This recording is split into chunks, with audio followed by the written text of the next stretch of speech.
Oh, we live. Welcome to the live people for Coach Renz. We are in our What's Wrong with the Bible series today. We are doing Numbers 28 and 29. So I want to welcome everybody to it. It's your first time. The first 45 minutes, 45 minutes are dedicated to definitely the subject matter. Once we finish with this subject matter, then we will allow for free conversation until 3 o'clock, and I'm off at 3 o'clock. We no later than 3 o'clock.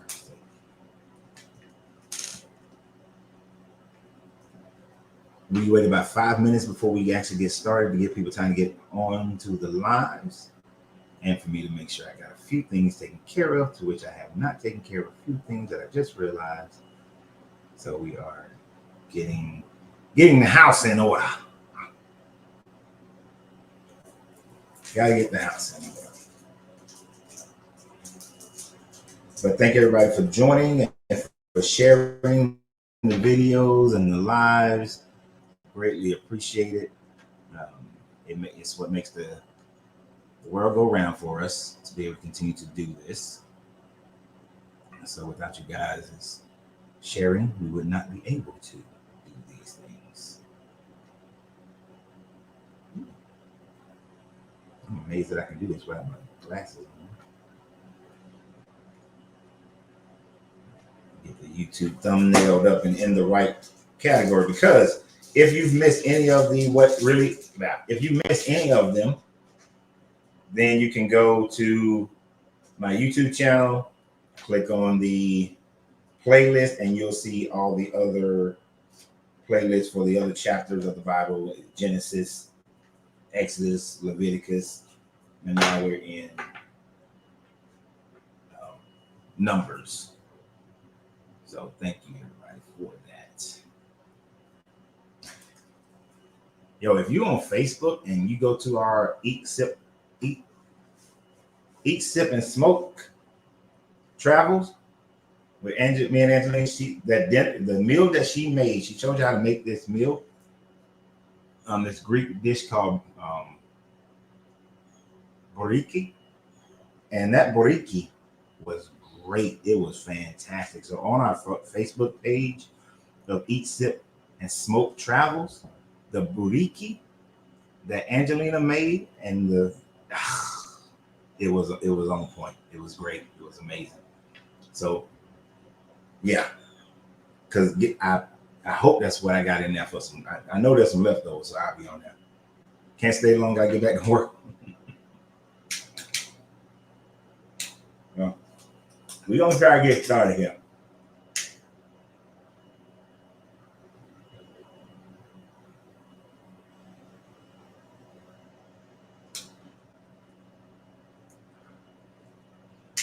These two chapters are very repetitive. If you was with us on the last one, then you know that we was talking. The last What's Wrong with the Bible, Numbers 26 and 27. We saw the main thing that I remember right off the top of my head is Moses being told that he gonna die. You gonna get to see the promised land because he made one mistake. Like, all the good shit he had done, all the things he had done for this God, you messed up this one time. No promised land for you.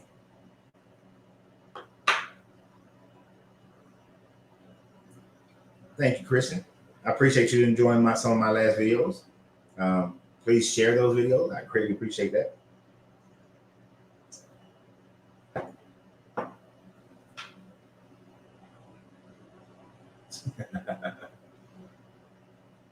And when he broke away, he was like, Sean Paul, just give me the line. All right, I know we usually wait to the 5-minute mark. We're almost at the 5-minute mark. We're going to go ahead and get started because I am running late because my laptop wants to have some kind of battery issue today. So I guess I'll be investigating that soon, possibly having to get a new laptop, because I don't think you can change laptop batteries like you used to back in the day. Oh.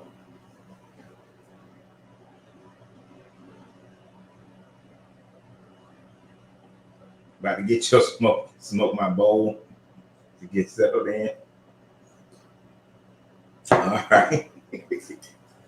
All right, let's get the reading glasses on. Make sure we can read this here. Some of this is going to be a little bit boring, but it's one of those chapters that we just have to get through. But this is one of those, these next two chapters are two of those chapters where we can get really, and we can really see this God and this religion is a blood cult. I've always said it. I keep saying it. We know it with the whole blood sacrifice of Jesus, the human sacrifice. But even before that, they were already a blood cult. And right here in Numbers, they're still a blood cult. Right? And when we're in Numbers, we're not even too far away from them being a cult that practiced the Molech, which is the sacrificing of children. So we're going to keep going with this part. Now, while we're doing chapters 28 and 29, if there are questions that are outside of these two chapters, I won't be able to answer them because we want to get through this portion today. This part first. All right.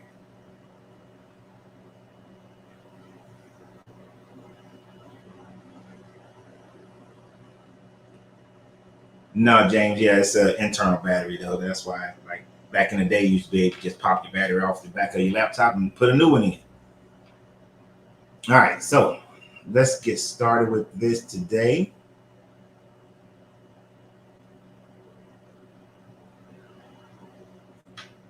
The Lord said to Moses, we're in Numbers 28.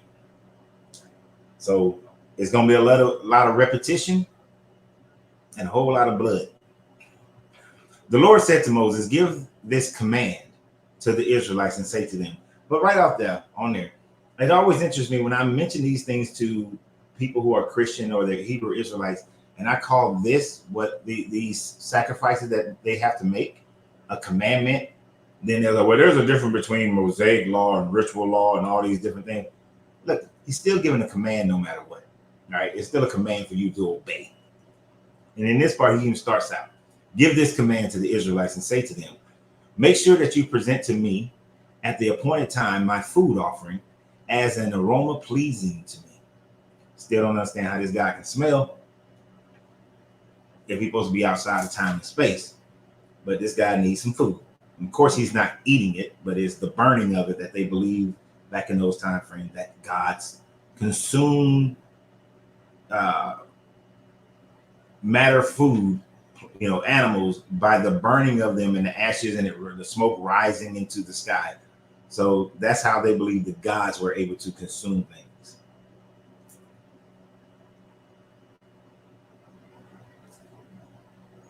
So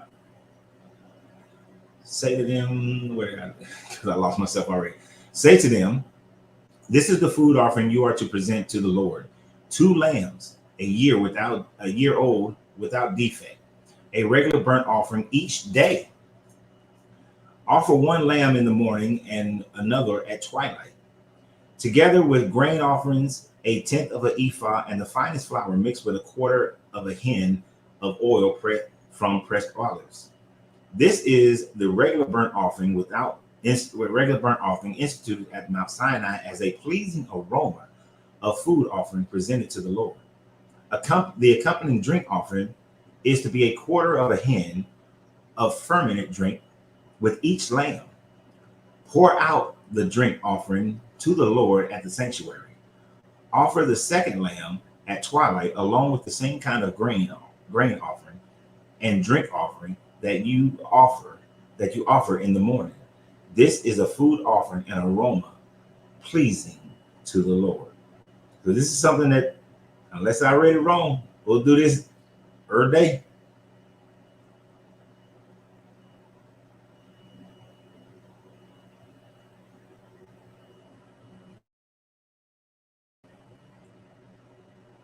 So this guy, I'm just making sure I read it right. This guy is saying that he needs you to kill these animals, and these are just offerings. These are just offerings. Trauma, we don't do other questions until after we do this part, until after we do the lessons. But no, the answer is no. He is not Akhenaten. Moses is not Akhenaten. I guess that does kind of deal with where we are now. That Moses, Trauma was asking, was Moses Anunnaki? Akanaki. And no, Moses is not Akanaki. Moses is a compilation of multiple characters. Where Moses of the Hyksos, Ramoses of the former, the believers of Akhenaten, the followers of the Aten. But he's not a real person. That's what he's a fictitious character based on those characters. All right, continue. So on their Sabbath offering. On the Sabbath day, make an offering of 2 lambs, a year old without defects, together with a drink offering and a grain offering of 2/10 of an ephah of the finest flour mixed with olive oil. These are the burnt offering for every Sabbath, in addition to the regular burnt offerings and its drink offerings. No, you're all right, Tom. So you got to add these. So we got to add some more. I don't see how a society could keep up with all of this. Meaning that how many animals do you have to have of these kind in order to keep up with all these offerings of just regular offering, food offerings, of Sabbath offerings, and we're going to get into a whole bunch of more offerings. So imagine if today, if all 8 billion people on the planet were having to keep up with all these offerings, there would just be animals being slaughtered. But even with this supposedly right around 1.5, that's 2 million people, this is a lot of slaughtering going on.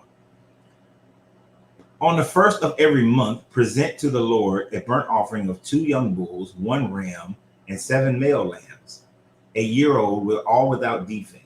With each bull, there is to be a grain offering of 3/10 of an ephah, and the flour and the finest flour mixed with oil. With a ram and a grain offering, and 2/10 of an ephah of the finest flour mixed with oil. And with each lamb, a grain offering of 1/10 of an ephah of the finest flour mixed with oil. This is for the burnt offering, a pleasing aroma to the Lord. Pleasing aroma, a food offering presented to the Lord. With each bull, there is to be a drink offering and a half of a hin of wine.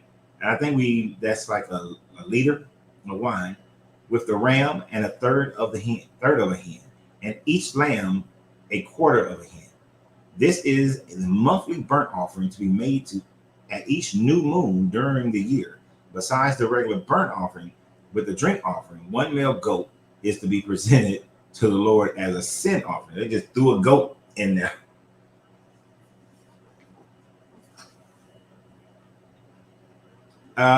When it's capital L, capital O, capital R. Okay, so this is pertaining to it. I know you can't see what I'm reading, but when you read it and it's in all caps, the all caps is the God Yahweh. It is still your God. It's still the same El, Elohim. It means God. When it's capital L, lowercase O-R-D, they're referring to either a person or one of the angelic beings or a king or something like that. But in your Bible, when it's all caps, it is referring to God. So all of this is to the God of the Bible. It is not to anybody else.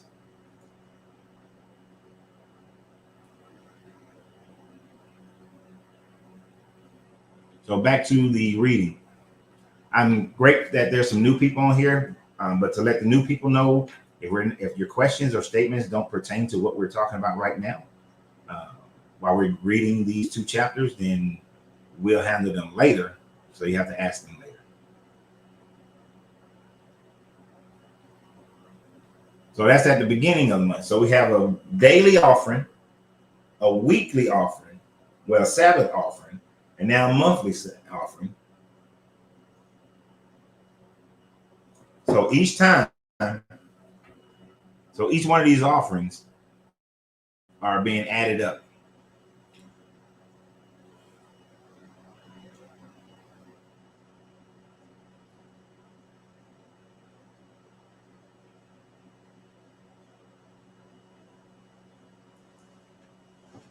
All right, so we splitting some hairs over here.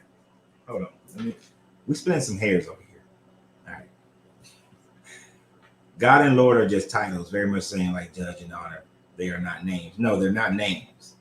But when we're talking about it in this Bible, it's all talking about the God of Israel, the God of the book. So if they say God, or if I say God, if they put Lord, they mean El. But because this God's name had changed throughout the different millennials, It was going to be, they would have referred to them differently. So if Moses would have referred to him as Yahweh, then by the time we get to Josiah, they would have been referring to him as El. So you're going to get different ones, so they just put Lord to substitute for the whole thing. But they'll use Adonai and Jehovah and all these other things as time went on. Thank you guys for being new, for all the new people.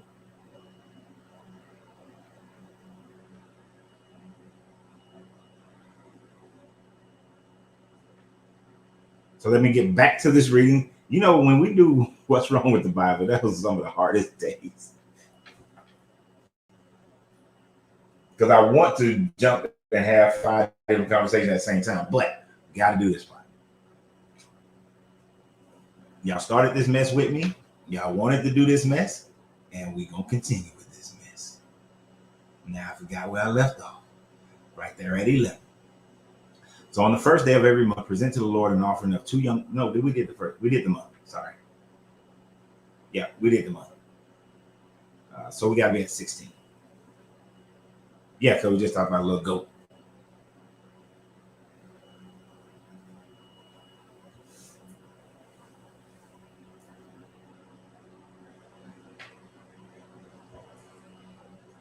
On the 14th day of the first month, the Lord's Passover. And like, if you could see this, it's all capital L's. I mean, all capitals in Lord. The Lord's Passover is to be held. On the 15th day of this month, there is to be a festival. For 7 days, eat bread without yeast. On the first day, hold a sacred assembly and do no regular work. Present to the Lord a food offering consistent of a burnt offering of 2 young bulls, a ram, and 7 male lambs, a year old, without defect. With each bull, offer a grain offering of 3/10 of an ephah of the finest flour mixed with oil, with the ram, and 2/10. And with each of these 7 lambs, 1/10, including 1 male goat as a sin offering to make atonement for you. Offer these. Now,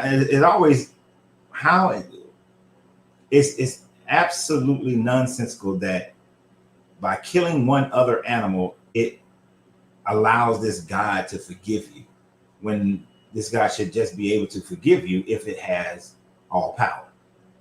It doesn't make sense ever. It's just animal cruelty. But offer these in addition to the regular morning burnt offerings. In this way, present the food offering every day for 7 days as aroma pleasing to the Lord. It is to be offered in addition to the regular burnt offering, and its drink offerings. On the 7th day, hold a sacred assembly and do no regular work. So you're not going to do any regular work, but the ego of this God to have all his offerings on these days has to be done. And relatively, pretty much you're doing an offering every day. Every day there's an offering for the most part. And then some of these offerings are going to be compounded with the dailies and the monthlies and the Sabbath. It's the first month, and that first month happened to be a Sabbath. And so then we have festivals and festival weeks as well. On the day of the first fruits, when you present to the Lord an offering of new grain during the festival of weeks, hold a sacred assembly and do no regular work. Present a burnt offering of 2 young bulls, 1 ram, and 7 male lambs as a year old, as an aroma pleasing to the Lord. With each bull, there is to be a grain offering of 3/10 of an ephah and a flour offering mixed with oil, with the ram, and 2/10. And with each of the 7 lambs and 1/10, including 1 male goat to make atonement for you, offer these things with a drink offering in addition to the regular burnt offering and its grain offering. Be sure the animals are without defect. Grand Rising. Oh, we got somebody in South Sudan. That's the first time. First time. Welcome. In Colorado. Welcome, welcome, welcome.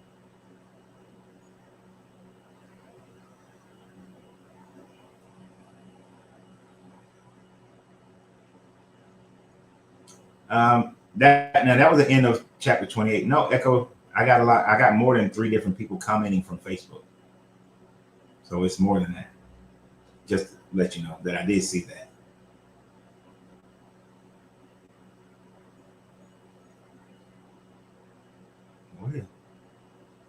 Oh, and somebody from Liberia. How you doing?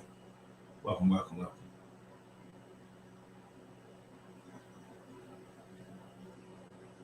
I don't know why y'all paid any attention to John Hutchins on Facebook. I ignored the shit out of him because his opinion don't matter.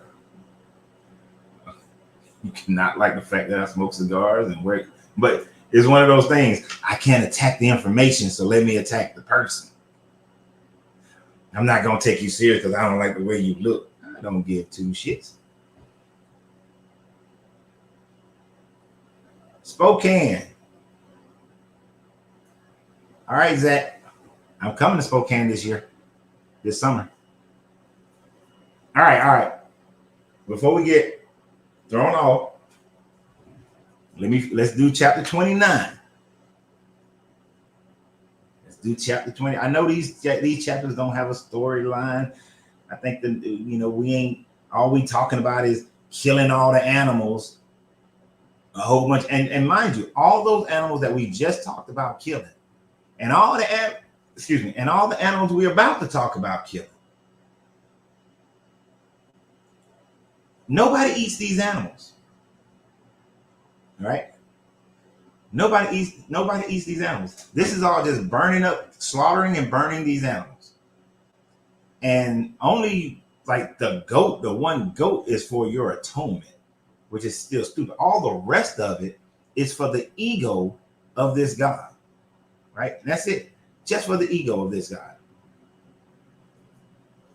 Because this God, a God of an all-knowing, all-wise God, created a world situation where he knew that he was going to have to kill hundreds of animals in a week, and for himself, just so people can show their worship and their dedication to him. So 29 is really just about festivals, the different festivals that they're supposed to celebrate. And it's going to be very repetitive and very boring. Right? So I try to make it as entertaining as I possibly can. So 29 starts out, on the first day of the 7th month, hold a sacred assembly and do no regular work. I think this is Yom Kippur. And do no regular work. It is a day for you to sound the trumpets. As an aroma pleasing to the Lord, offer a burnt offering of 1 young bull, 1 ram, 7 male lambs, and a year-old without defect. With the bull, offer a grain offering of 3/10 of an ephah and of the finest flour mixed with olive oil. With the ram and 2/10, and with each of the 7 lambs 1/10. Include 1 male goat as a sin offering to make atonements for you. These are in addition to the monthly and daily burnt offerings of their grain offerings and drink offerings as specified. They are food offerings presented to the Lord, a pleasing aroma. So on top of everything you got to do for every day, and if it's on the Sabbath, and if it's at the beginning of the month, when it comes to the first day of the 7th month, you got to add all these extra animals and killing with the offerings. On the day of it. Now, and then you see, I don't need 1 goat for your sins, but this guy he got 7 lambs. He got lambs, rams, potatoes, tomatoes.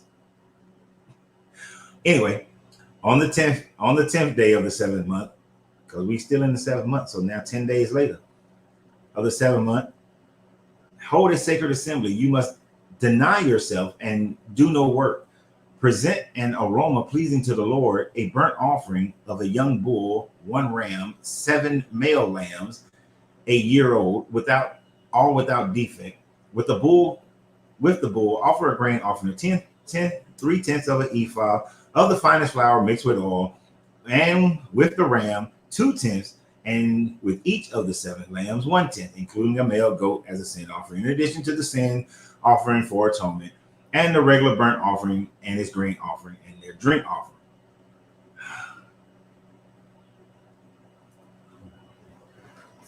This dude killing me. This guy doing the same story over and over again. Zach, you're absolutely right. Why wouldn't all-powerful God be impressed or entertained by aroma and music? That's what really irks me. Well, our answer, of course, is he doesn't exist and he's not. This is just what man wanted as a system of control over people. But it's insane that you would consider an all-powerful God needing all of this, but it's because of his ego. He needs the people to demonstrate that they believe in him, and this was his best method back then. Because the Christians always talking about it changes. What happened to the offerings and after their ritual? They burn it all up and leave it. They leave it. In these particular instances, no, they don't. They don't eat. The families weren't eating it. The priests weren't eating it. There are other offerings, Taylor, where the family does eat it. Just for a second, they look like my little niece cousin Taylor. Oh, Botswana. I almost moved to Botswana.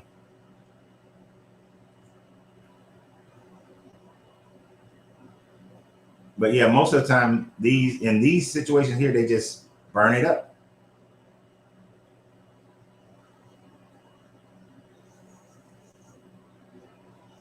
I don't know if she has a Facebook. She's only on TikTok as far as I know.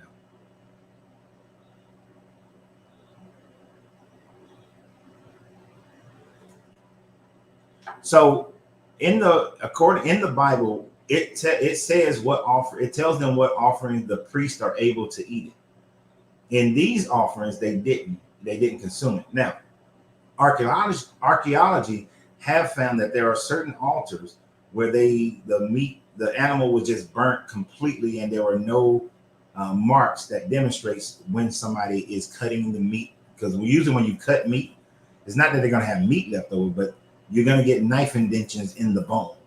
And so on these altars where there is never any knife indentions of somebody that's synonymous with somebody eating, those were just burnt. And plus the book just says that's what they did. They just burnt them. And then other civilizations who also did animal sacrifices, they just burnt it all until it all became into ash. But there are certain ones, and earlier in Numbers and in Leviticus, certain other offerings, the priestly line of Aaron and the Levites were able to eat the offerings. That's why the Levites didn't get any inheritance of land, is because they're getting offerings of drink, flour, animals, and money.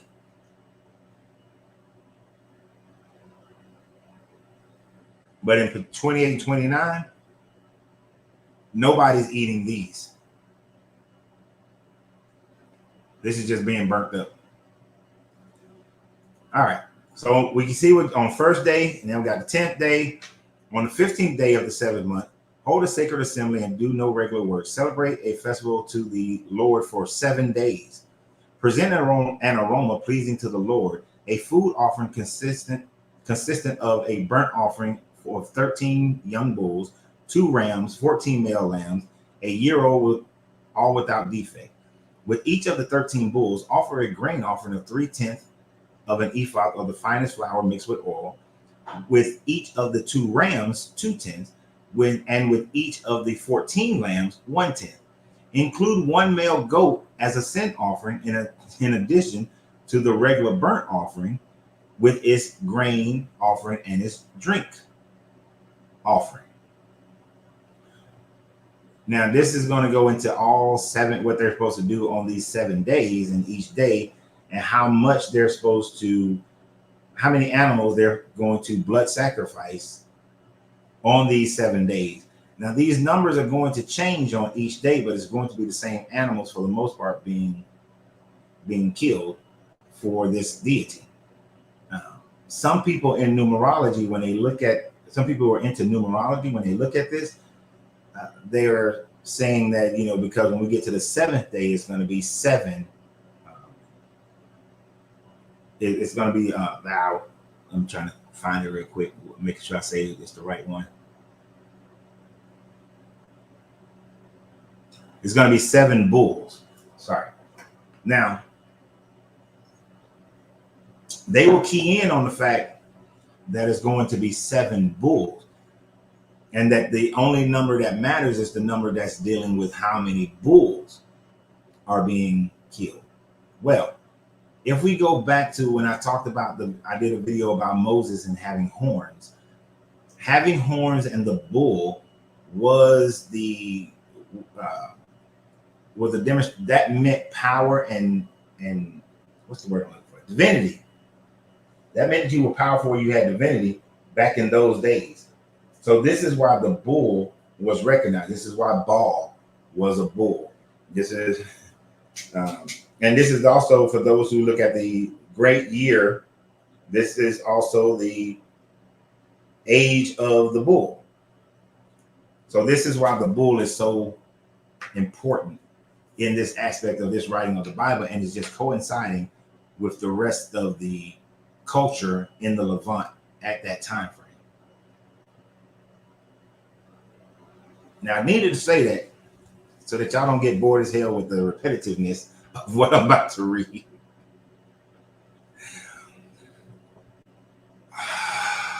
Y'all ready? So this is for the 7-day festival. I think this might be the Yom Kippur. This is either Yom Kippur, and the next one is going to be Sekath. All right. On the second day, offer 12 bulls, 2 rams, 14 male lambs, 1 a year-old, all without defects, with bulls, rams, lambs, offering their grain offering and drink offering according to the number specified. Include 1 goat as a sin offering in addition to the regular burnt offering with its grain offering and their drink offering. On the third day, offer 11 bulls, 2 rams, 14 male lambs, a year-old, all without defects, with the bulls, rams, and lambs. Offer the grain offering and the drink offerings according to the number specified. Include 1 male goat as a sin offering in addition to the regular burnt offering with its grain offering and drink offering. On the 4th day, offer 10 bulls and all the same stuff that I just read. On the 5th day, offer 9 bulls and all the same stuff that I just read multiple times. On the 6th day, offer 8 bulls and all the same stuff that I just read. And on the 7th day, offer 7 bulls and all the same stuff that I just read. Now, he does go back and say that on the 8th day, hold a closing special assembly and do no regular work. Present an aroma pleasing to the Lord, a food offering consisting of a burnt offering of 1 bull, 1 ram, 7 male lambs, a year old, all without defect, with the bulls and the rams and the lambs offering a grain offering and drink offering according to the number specified, including 1 male goat as a sin offering in addition to the regular burnt offering with its grain offering and a drink offering. So on the 8th day, you got a special little deal that's going to go on. In addition to that, in addition to what you vow and your free will offerings, so you got to offer all of this plus whatever you have vowed to offer and whatever you freely will offer. This is the gift offering. So this is why if you go to some church, they got 50 of them offerings. Offer these to the Lord at your appointed festivals, your burnt offerings, grain offerings, drink offerings, and fellowship offerings. Moses told the Israelites all that the Lord had commanded him. Now, mind you, he not told Moses that you about to die, that you ain't going into the promised land, but Moses still beholding to this dude.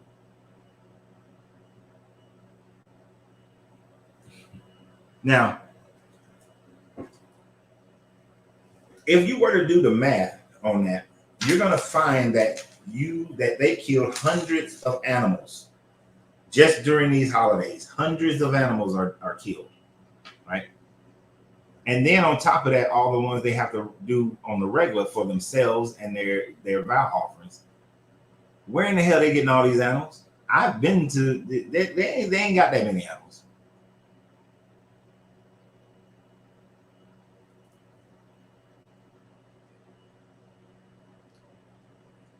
I did a video about this. They don't have any red. They are waiting for the next pure red heifer that's never toiled, never had anything on it.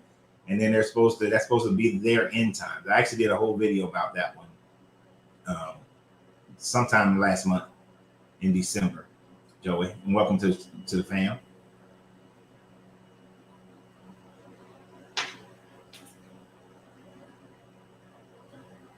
And maybe that's where they got the idea for the Christmas song, on the 5th day of Christmas. Because it is ridiculous that they're going to kill all these animals. So anytime somebody says that this is not a blood cult, I really have to question their mindset. It is completely a blood cult. Because in order for you to be forgiven, there has to be blood sacrifice involved. And they're killing all these animals in the Old Testament to do so, as well as they were initially killing children as well. They didn't act, according to most archaeologists who have been to the different temples in northern Israel and have seen where they were practicing child sacrifice. The latest time frame that they say child sacrifice happened was still in and around, 600, somewhere between 600 to 900 BCE. Right? They were still practicing child sacrifice. That's also during the time frame they still believe that El, their god El, was married to Asherah, or their god Yahweh was married to Asherah, or Yahweh was the son of El and the brother of Baal. So you had different time frame within that time frame. Those different beliefs were all going on, not necessarily at the same time, but as religion has changed. If we can look at how religion has changed for us, how people have changed what they do in the Bible and how they believe in it. So their religion went through changes as well.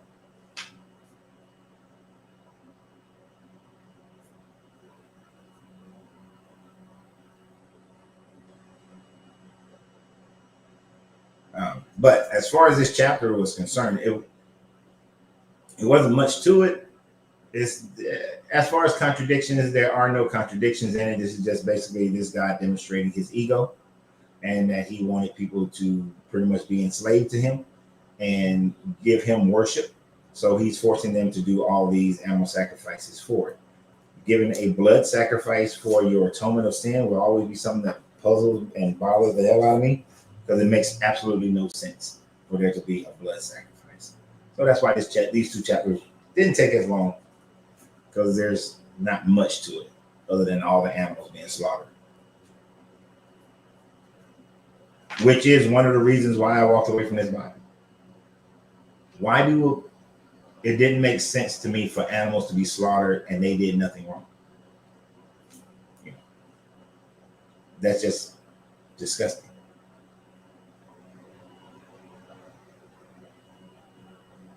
Now, if we have any questions or statements, I'm free to answer those things until 3 o'clock. 3 o'clock, I gotta get off here because I gotta make my other videos. For everybody who's finding me for the first time, I greatly appreciate you guys. Hit that subscribe button so you can keep following.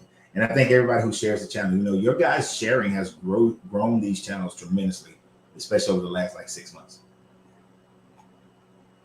Actually, last year was a great year with the growth of this channel. So I appreciate you guys for doing that. Wait a minute. This looks interesting. If a person was poor and had no animals to sacrifice, what's happened to them? Would they get kicked out of the community? Not necessarily. So if a person was poor, and I think it breaks this down in Leviticus. It might be Leviticus or Exodus where this part is broken down. If you're poor and you can't afford the lambs, the rams, the bulls, so now everything I just read, that's community for the most part. But if you couldn't afford those lambs, rams, and goats on your own and you were poor, then they had substitutions of pigeons and other birds, mainly because they were so plentiful, but also they were easier. You can catch a pigeon or a bird. So you can supplement with a pigeon or a bird. Well, pigeon is a bird, but you know what I mean. Pigeon or a dove or quail.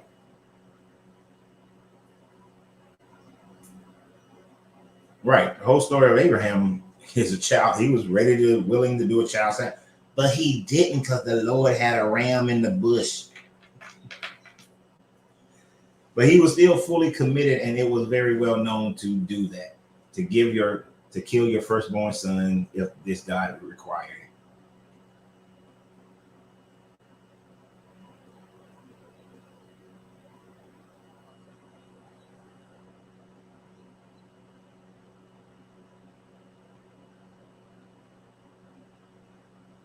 But yep, you say they lie all the time. Don't be surprised. Their God always collecting human blood through war, occupation, child sacrifice, and all. Their God constantly does, which is why I don't understand. I understand why people believe in this God because they were taught to. They was indoctrinated into it. What do you think is stopping Christians from studying these facts on their own of their own religion? Conditioning. When you're born, and then you're like a sponge, and you take things in. But as you grow, whatever your surroundings are is what you start to believe in. And they teach you to believe in God, and as a child, you really don't think about it that much. But as you continue to grow and you start understanding mortality, God becomes more important. Because when you start to understand mortality and you see things die, even though a child may think they have plenty of time, the concept of death and what happens after death becomes important. And so if they've been trained to believe that this is the process to have this heaven, and especially if they're coming from an oppressed situation, if they were poor or they were in a country where they was treated bad, or parents who treated them bad, or their community treated them bad, they lean heavier on this idea of a heaven. So now you get them all the way to an adult. They have complete hypnotic rhythm into believing in this, to the point where when you present facts to them, they completely ignore those facts. And they've been given some easy excuses. God's will is not man's will. Don't question God. They've been given those things. And because they won't question it. You have to think. Anybody who has decided, all of you guys on here who have decided at some point to walk away from whatever religion, it's not the easiest thing to do. And I applaud you for having the mindset to be able to do that, because most people are never going to do it. They're going to stay with whatever religion they were born into.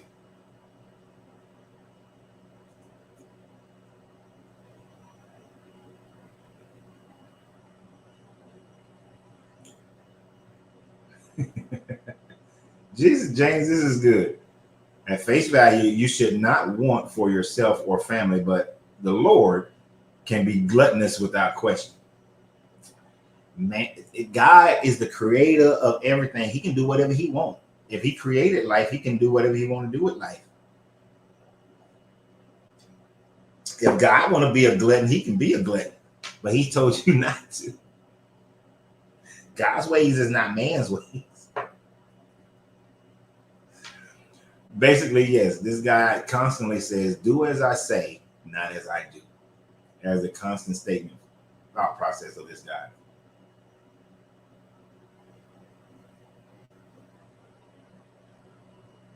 He's always saying that.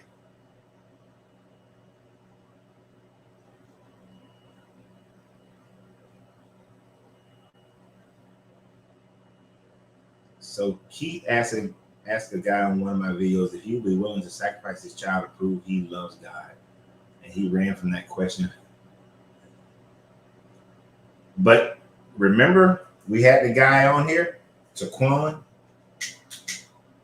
I ain't seen him since. I respect the fact that he's trying to build a channel. But he said that he would make his daughter marry her rapist. Some of these people, they are caught deep into these cults. Actually, I planned on doing a video today. I had saw this little clip, and it was like, "Would you die for Jesus?"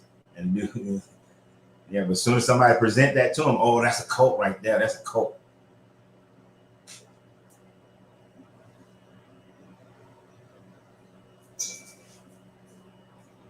But yes, Lacey, you're right. This is another thing that's hard for people to walk away from a church. Could be the fear of being excommunicated from the family, or being the black sheep of the family. Exactly. That was one of my issues. I was concerned about how some of my family members may treat me if I walked away from this religion. So I actually wound up staying about a good extra 5 years or so. And I was a deacon during that time frame.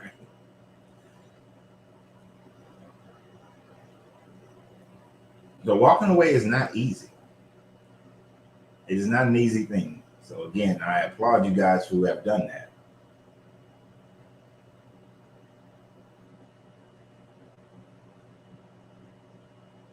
And that is why, the internet has provided us the ability for us to be together, to find other people of like mind. I can't tell you guys, every month I get a good 15, 20 people who will say, I'm glad I found you because I was alone. I thought I was the only one. So there's a lot.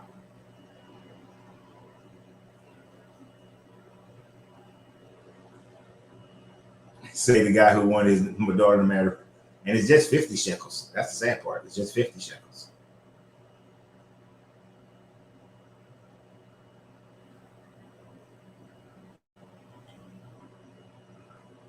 And this does help. Keith is kind of like myself. I just naturally love to learn, and I just early in my life I did not give two shits about what people thought, what most people thought. There are some people, of course, that I care about their thoughts.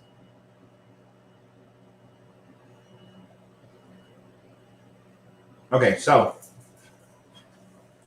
here's the thing. It wasn't necessarily my family, my blood family. It was my wife's family at the time. The woman I was married to, it was her family that I was mostly concerned about. Because in all honesty, there were some members of her family that I was closer to emotionally than my own. My own family had watched me grow into this since I was 9, so they weren't surprised when I told them that I didn't believe in the Bible. And then we just had a discussion about it and why I didn't. And at the end of it, it was like, well, we all family, so okay. Her side of the family was completely different. When they found out, they totally ignored me, went away from me, didn't talk to me for a while. It took a few years, and even a few years after the divorce, before them, because the divorce just compounded it. And then they started reaching out, but the relationship is still at a distance. Yeah, we don't talk unless there's something going on, something happening. But it just happened through discussions. But her side, that side of my family, because to me, I've always believed if you make family members, it doesn't matter if I get divorced from this person, you still my brother, you still my sister, they're still my nieces and my nephew. So we may have broken up, but this is still family to me. And I'm still family to some of them.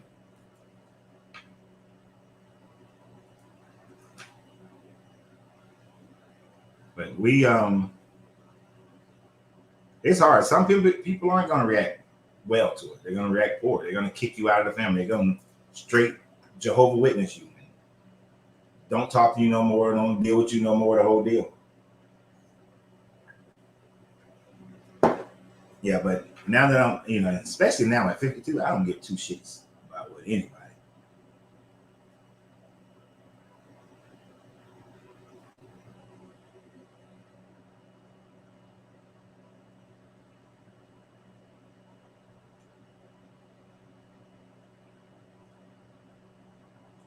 I haven't studied about Vlad the Impaler being related to Charles III. What's the significance, if you don't mind, Ethan, explain the significance of that?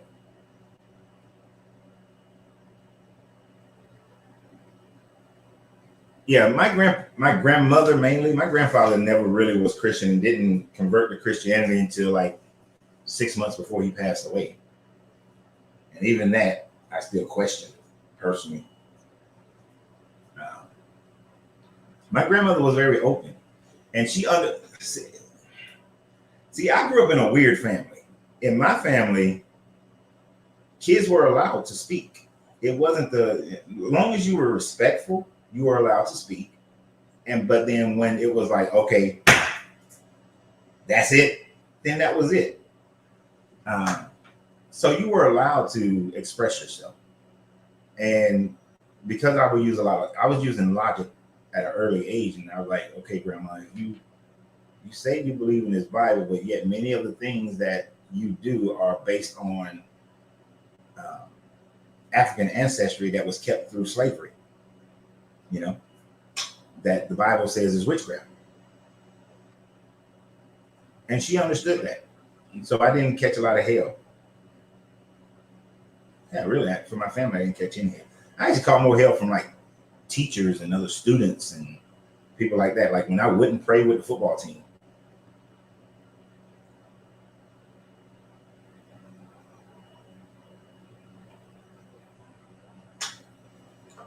Yeah, and you're gonna have stuff like what Debbie had. Her sister and niece stopped talking to her. Some people will, and that's funny to me. You're going to stop talking to me after all the things we've shared, the emotional ties and bonds we have. Then it makes me question, how true were you? Like, I know sister niece, but how true of a sister niece are you? You can have a truer sister who has no blood relation to you, a truer niece who has no blood relation to you. That's why I will constantly and always say, blood don't make family. Blood doesn't mean family. Relationships that you develop, that's what makes family. As much as my brother David, who is my blood brother, is my brother, Brandon and Troy are my brothers. And we share no blood, but Brandon and Troy, those are my brothers as well. Yeah. That's why when I told Brandon that I was going to we coming to San Diego in March, I didn't ask him about the spare room. I just told him where we stand because he's my brother. And if he wasn't, I would ask.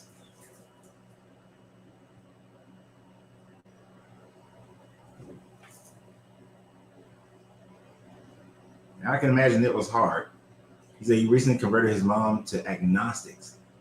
She can't believe in a God when stuff like the genocides in Palestine is not only done in the name of the Bible, but tells them to do it. And world events can actually help open people's eyes to what's going on, to these beliefs, that people have.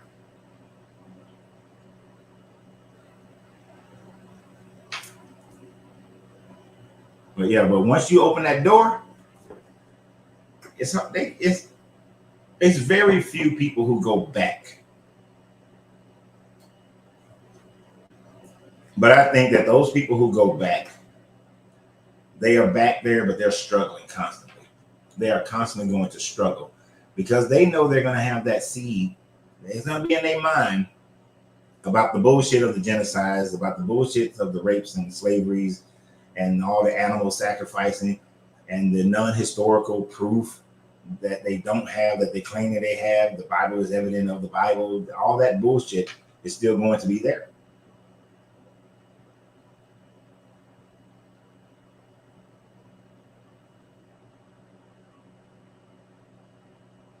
Ooh, I got far behind, so let me scroll all the way down.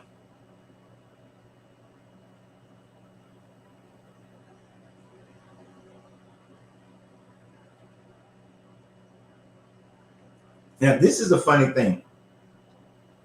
When he gave up Islam, a lot of Muslims said they weren't going to talk to him anymore, but they still talk to other Christians, just not me. It doesn't make sense.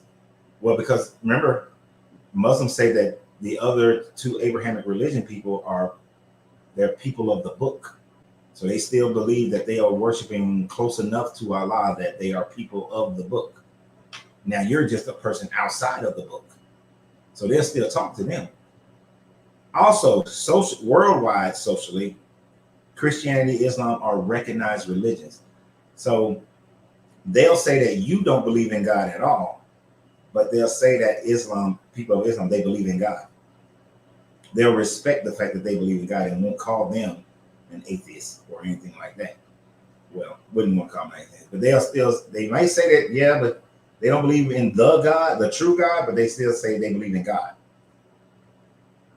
Because culturally, we accept Islam as a valid religion. Now, if you said that you was in a religion that wasn't one of the big known religions, then you're a devil worshiper. But they would never tell a person who's worshiping Islam or Christian, or Islam would never tell Christians that they're worshiping the devil, because they respect their religion.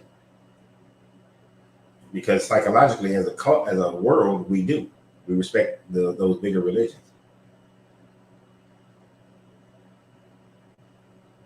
Ooh, oh my! You grew up both Catholic and Baptist. That had to be hard. That had to be difficult. But there's a lot of people, especially up in the northern United States, they went to Catholic school. And, when you do, you have to participate in their mass and you learn from the Catholic priest and nunnery. But then your family's Baptist. That's a hard one.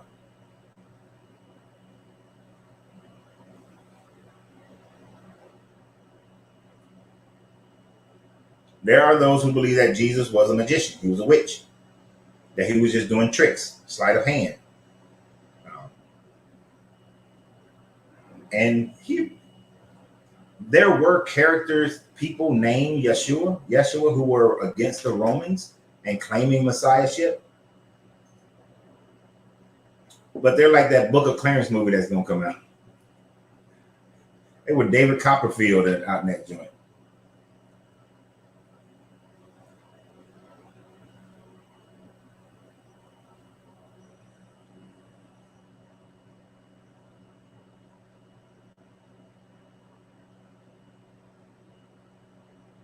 Well, there was a mixture, in all honesty. In all honesty, you can say that if one of the Yeshuas was crucified by the Romans, you cannot guarantee it was a cross, but you can't rule a cross out. There are late first century, from late first century to third century, there are graffiti art that shows them on a T cross more so than on the capital T cross, more so than the cross that they use, the lowercase T cross that they use today. But the Romans it depends on who was doing it, when they was doing it, what was available. It's very plausible, considering that they were in where they were in the Levant, and there not being many trees, that it could have been a pike instead of a T cross. But when these stories are being written for the Romans, it is easier for the Romans to envision a T cross because wood was plentiful for them.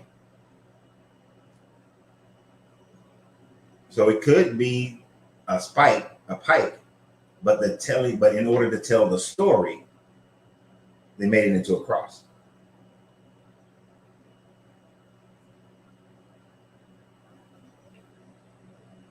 Well, Muslims will say that Christians and Jews will burn in hell, and Christians will say that Jews and Muslims are still going to burn in hell, and Jews just say that all of y'all are just going to go into annihilation.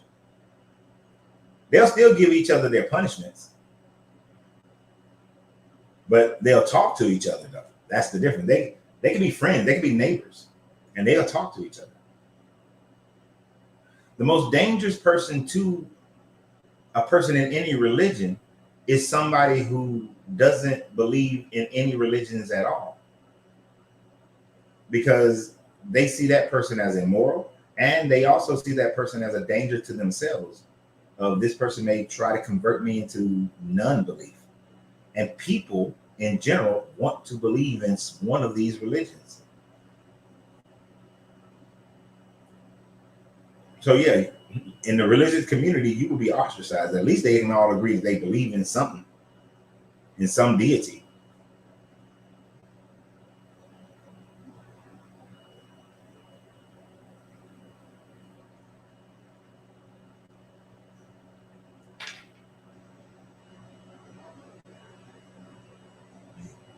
I got behind again.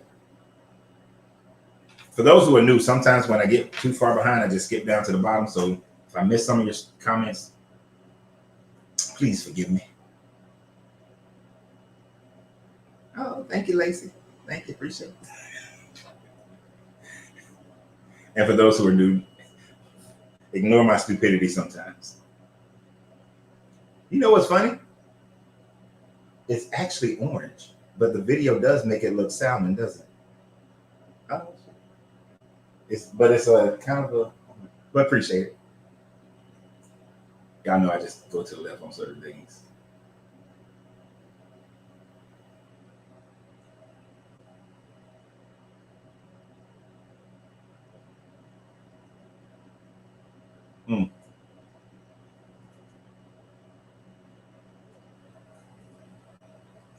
If the Jesus man ever existed, he never died on a cross. Crucifixion, it was supposed to be 7 days, and Jesus was taken down after only like a day. Well, here's the thing about that one. There are some logical explanations for that one. So if usually people are put up on the cross for 7 days, and usually they're not nailed to the cross, they're binded to the cross. And then the reason why family members are there, family members and friends stay there with them day and night. They give them water, they give them food, they keep birds away. This was more of a public embarrassment type of torture. It didn't always, and for the most part, end in death. It's kind of like being put in the stockades in the middle of town square because you were a thief and all the people get to see you, and it's an embarrassment. So the cross wasn't always an instrument of death, of punishment. But because now he was supposedly had a capital crime of claiming himself to be king of the Jews. So his sentence was supposed to be a death sentence, possibly. But he had all the elements of the family around him and them giving him drink, but it wound up being vinegar and all this stuff. But the other problem was it was Passover time. And in order to prevent a riot of killing this man during that Passover, they would have wanted him dead quicker so that the rest of the Jewish people wouldn't have been pissed because Passover was going on. So you gotta, if you think about it from the governor's standpoint, you don't want to incite a riot because they would feel like you're disrespecting their religion, the Jewish religion.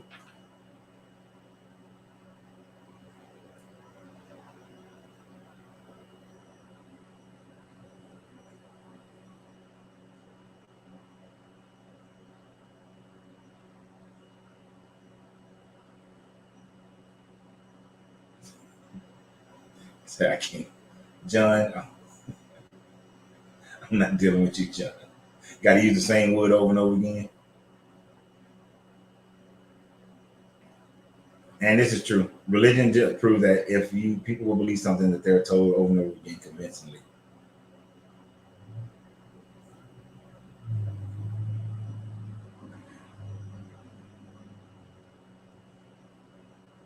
Oh, I lost where you guys were.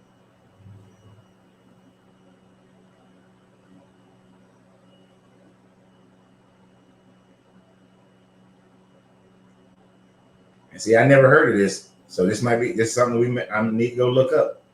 A guy named Herod of Alexander was in the first century. He was the so-called the father of pneumatics, and he invented jugs that was half wine and half water, and tricked people because they thought he turned water into wine.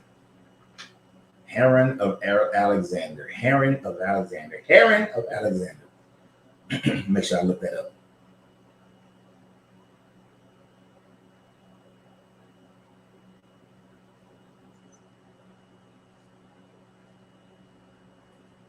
Thank you for Tawanda for being your first time here. I always like to put people's first statements up here if I can. Thank you for being here. We appreciate you too.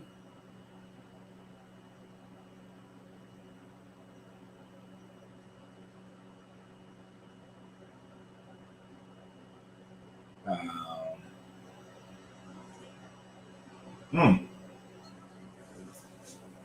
like in the book of Revelation, it said that not one word will be added or taken away, yet they try to interpret it what revelation means, as well as take and give words from it, especially spoken out loud, seems like sin to me. It is. There are other places as well in the Bible where it says that the Bible cannot be changed. The word of God cannot be changed. But yet they consistently change it, add words to it, take words away from it, change words so that the meaning of the verse changes. Because this is a book that men wrote. And the thing about it, if you can control the circulation of that book, you can change it however you choose to. And all you need is for one generation to go by with new words in it, and a whole new meaning is there, and they will believe that that is what it's supposed to be. The oldest manuscripts are not allowed to be read by anybody. So as long as people don't have those manuscripts, they can do whatever they want. Hell, for the first 1,500 years, no one outside the priesthood could read the Bible, or he even have one in their possession.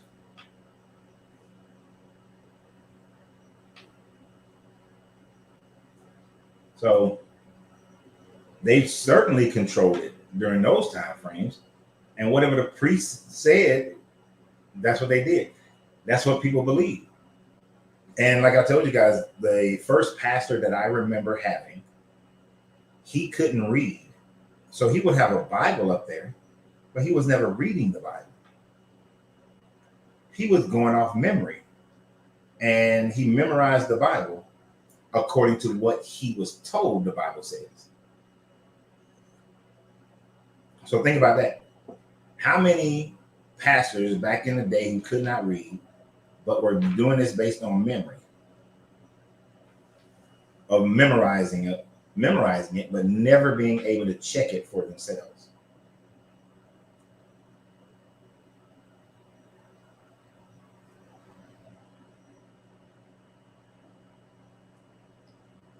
Yeah. So the whole thing, you got to trust man.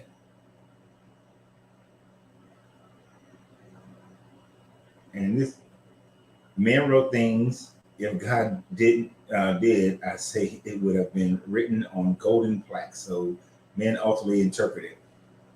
Yeah, the only thing that this God ever wrote was the original 10 Commandments. That then Moses came down and broke them. But then it says that Moses, when he went back up the mountain, transcribed the next 10 Commandments, the new ones, which were different than the first ones. And I think that's the only thing this guy ever wrote. Or at least they claim that this guy wrote. And if this guy wanted everybody to be on the same page, no change, he would have wrote it. He would have wrote the whole thing. And it would have been inscribed on something, and we couldn't be able to change it. We wouldn't be able to change it.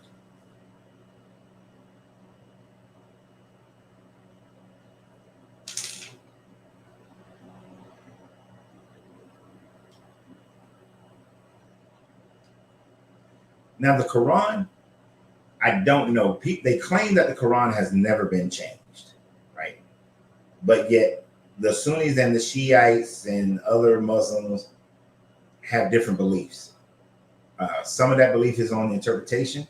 Some of that belief is not accepting the writings of this caliph or that caliph.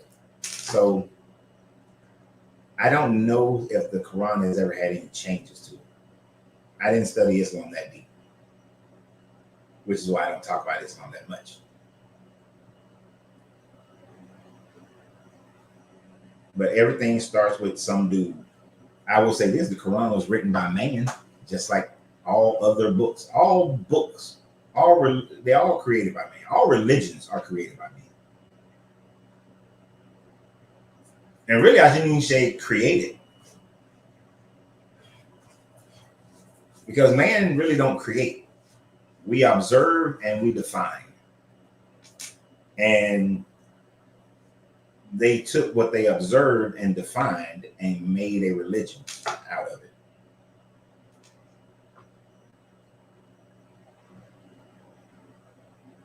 Lacey, I don't think that there are secrets in the Roman archive. I know that there are secrets in the Roman archives.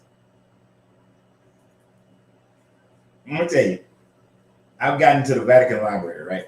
And I go down there and I'm going through, looking at Eusebius's writings, right?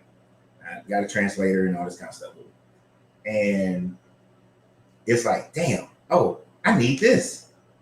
I need, and I thought you can just go, if you can just go get it. Sure. I heard, you can only look at what they allow you to look at. You can't look to the left or the right or anything else.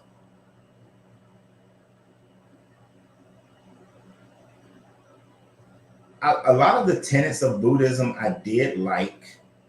Um, I like their description of samsara. The Eightfold Path is a good way of living your life. Uh,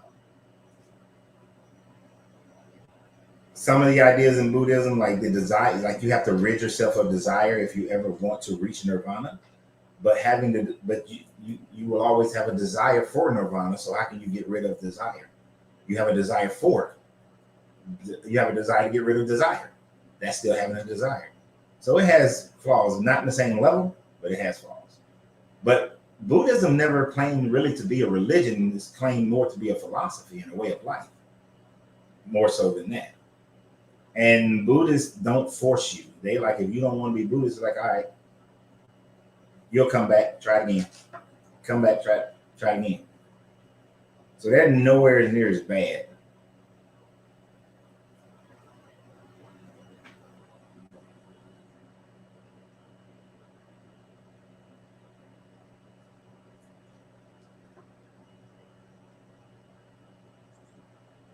But yes, I would say it is all false prophets because you're just observing and defining.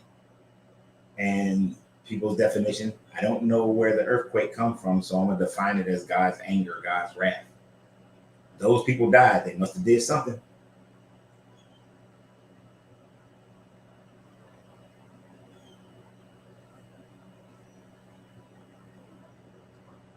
What, what was that? I was reading something that went up.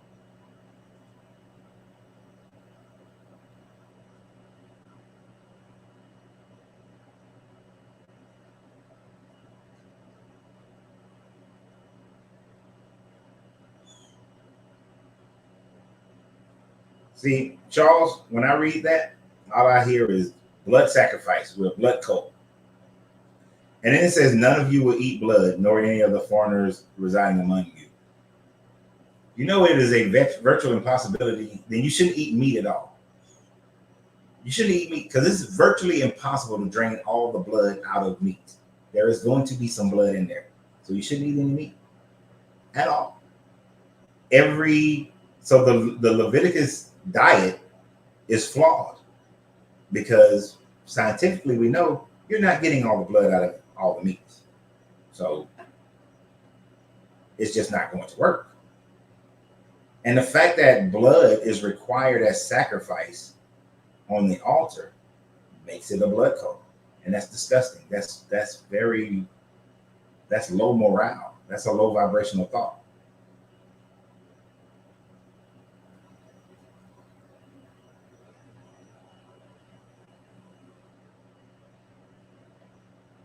From my estimation and hypothesis, there could be an intelligent mind that created our universe through science, through what we call science.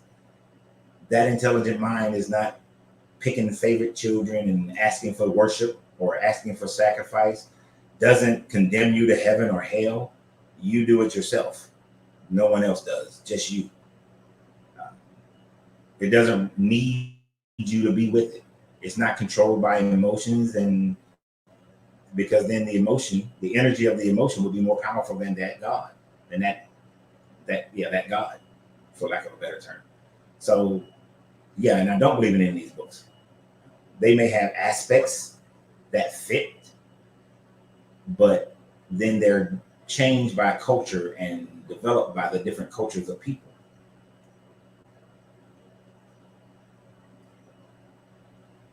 Especially like the Old Testament is a big propaganda book for the Israelites people.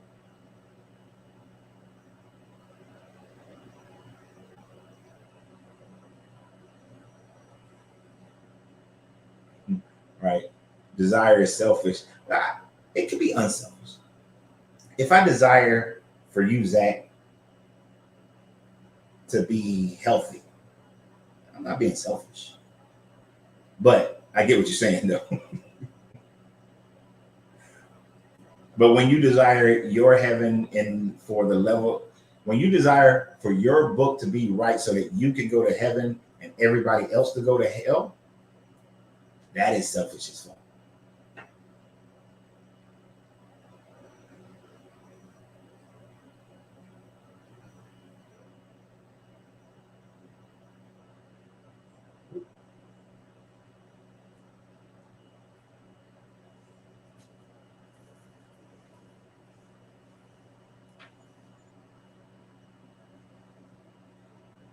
Yeah, I try to put up people, and well, I found Dan McClellan, and I was like, wow, this would be a great person to introduce to my people. So, because I want you guys to be able to hear multiple people, not just one.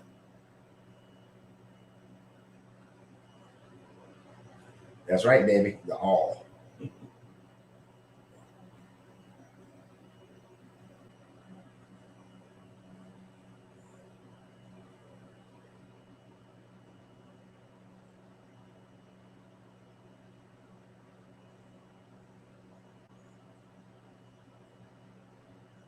Do you think the God they speak of has very odd likes and interests when he enjoys music in our homes?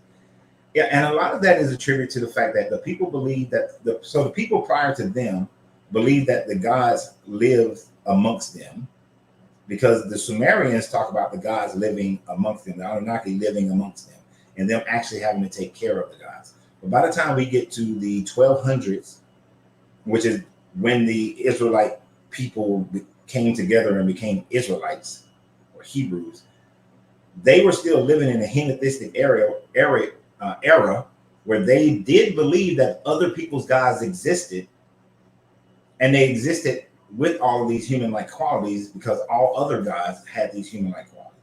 And since they took Yahweh from the Canaanites, and then they took on El as well, El and Yahweh already had these human-like characteristics, so they kept those, and these religions have still kept them to this day.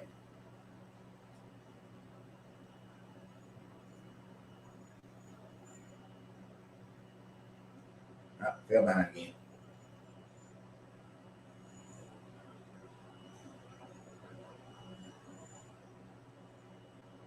Yeah, I mean, like Irenaeus wrote that one of the joys of heaven is to be able to look over the edge of heaven and see everybody burning in hell. That's the mentality that, and I think Irenaeus was second century. I think he was like second century, somewhere around there.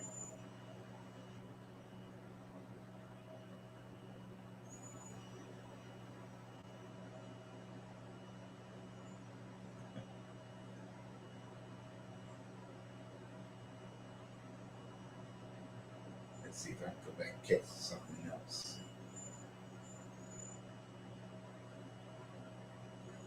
Got a book. You want to know who the stenographer was? When they heard God say, "Let there be light," also from Adam comes the entire world. Ah, actually, the rib remove is actually a mistranslation.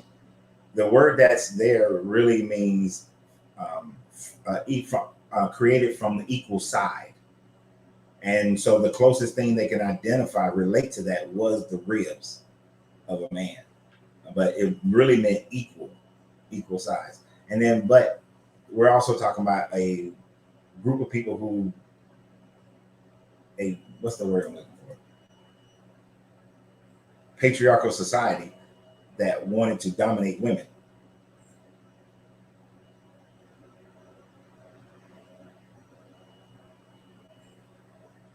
So Adam procreated with an extension of himself, thus the work of being populated by it too.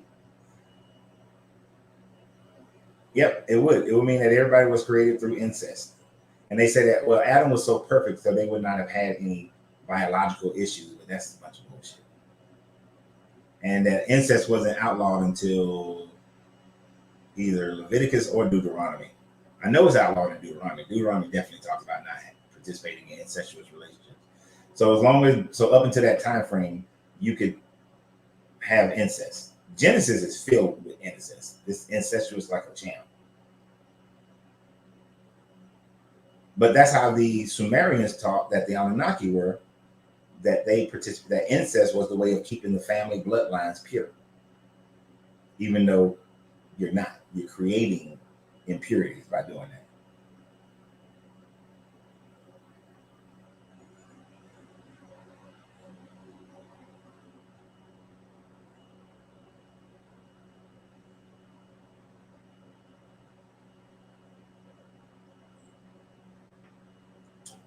Yes, this around my neck is an Ankh.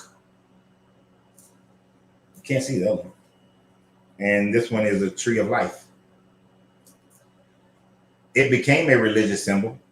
Originally, it just meant the balance of your masculine and your feminine energy. In order to manifest anything, it's the law of generation, the law of gender, in the Hermetic, in the Hermetic teachings, or you can, if you want to go as far back as you like, you can say the Atlantean teachings. If you accept the Emerald Tablets, then you would say it's an Atlantean symbol, not a Kemetic symbol. In the Atlantean symbology of it, it would mean, and you know what? I think about that later. In the Atlantean, it would mean just balancing your masculine and feminine energy so that you are able to manifest something properly. If you manifest something and it has an imbalance, not meaning they got to be equal, because some things require more masculine, some things require more feminine, but being able to identify an item when you're going through the law of mentalism and you want to identify something you desire to manifest, you have to be able to figure out how much masculine, how much feminine energy needs to be used in order to manifest whatever it is you desire to manifest. So it's more of a symbol of universal energies than it was a religious symbol, but it became a religious symbol to the Kemetic people. And according to the Emerald Tablets, for instance, the Kemetic people were taught this by the Atlanteans, and then it became religious.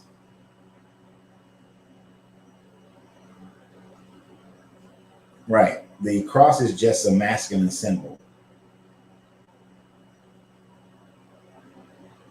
But I don't think that they were thinking about that when they first started utilizing the cross, because the cross was used in multiple cultures around the world as instruments of death. So I don't think they were thinking about that, but it is pretty much a masculine symbol, and it just was relatable to death for the most part.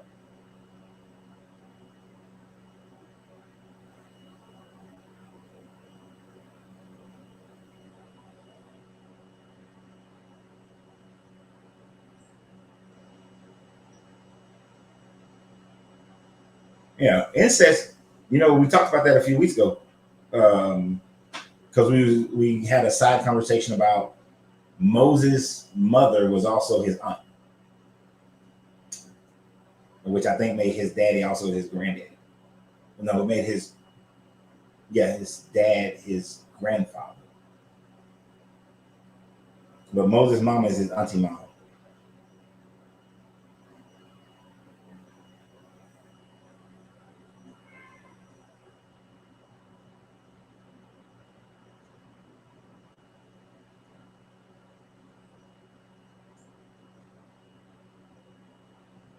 What did he say about Vlad? Because I did actually say something about him.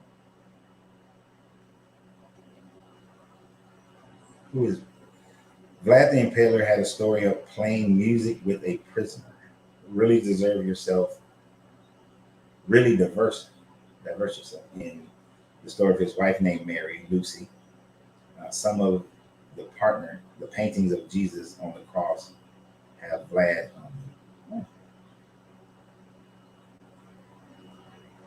Well, Vlad the Impaler was a Christian now, wasn't he? I think he was a Christian. Quite sure he was.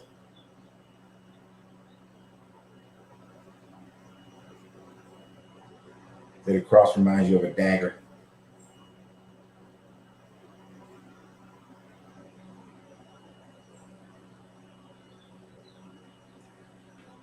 On your post yesterday, there was a guy, Conrad, who is so lost. This guy is still texting me off of your post, telling me because his brother spoke against Jesus, he is sick now. Why do people think believe that we are witchcraft people because we see things that don't add up in the Bible. I apologize for the long text. Yeah, Michelle, I will tend to ignore some of these people. His brother is sick because he has a virus or a bacteria.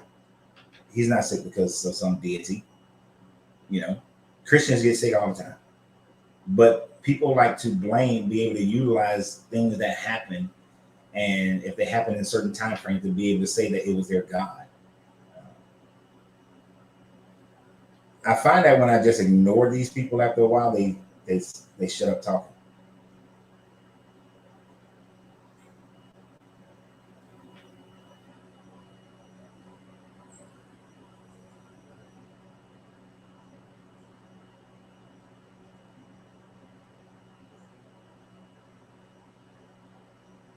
Y'all are writing some long ass comments.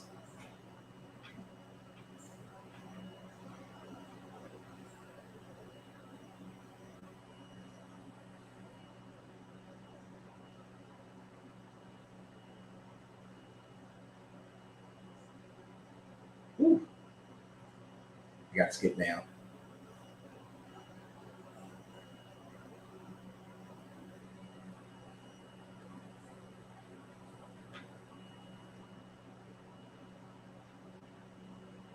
Can you talk about if there's a heaven or hell, and why isn't there? Why that, and why that's either one or the other, and why there are no gray areas in religion right now? That's all about control. It's all about control. Once they realize that, and excuse me for the noise, once they realize that fear of a negative afterlife is a great controller of people, that's what Theodosius realized in 381, that he can control the Roman Empire without a standing army, which is more cost effective, but could do so with just the a belief in a religion and the fear of going to hell. That became the primary way of doing it. Most religions didn't have heaven and hell back in those days. They had live with the gods or total annihilation, like you just cease to exist, right? So there was no punishment for not following this God other than just not existing at all. The Greeks had Hades, which was one of those first ideas of hell. And so when the Romans, who admired the Greeks, took over, they began to create this place of hell. The Zoroastrians, I believe, had a hell. The Sumerians didn't. Neither did the Kemetic. Most people didn't have a hell. But it was a great object of fear. Now, in truth, the reality is you create whichever one you believe the most in. Whatever you truly believe is going to happen to you when you die from this body, that's pretty much what's going to happen.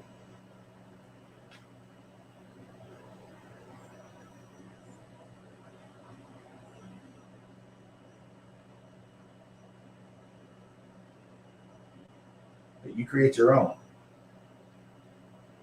Vlad was Eastern Orthodox. Okay.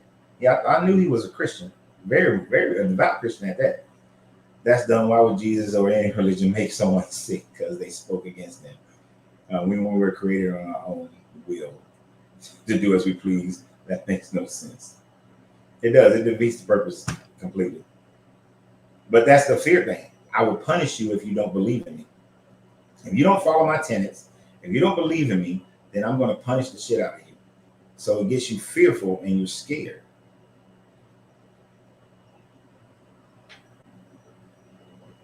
How can you test that? Great question. We're talking about have you create and manifest your own heaven and hell. You do it right now. And so in the Atlantean, because I'm gonna stop calling it Hermetics, because people get all caught up into Hermes and the Greeks and all that. It truly comes from the Atlantean culture, and I do believe the Atlantean culture existed before our cultures over the last 12,000 years. So, and that's based on evidence of people, they drawing flying machines and all this other kind of stuff, and some of the construction and things that have been here longer than our current history. So the only way we can test those things is what we can do in today. In the today, your mind determines whether or not a situation is heavenly or hell. Either you decide if it's heaven or you decide if it's hell. Your living condition, your relationships, your finances, all these things are determined by you. It's not determined by anybody else outside of you, right? Well, let me not say that.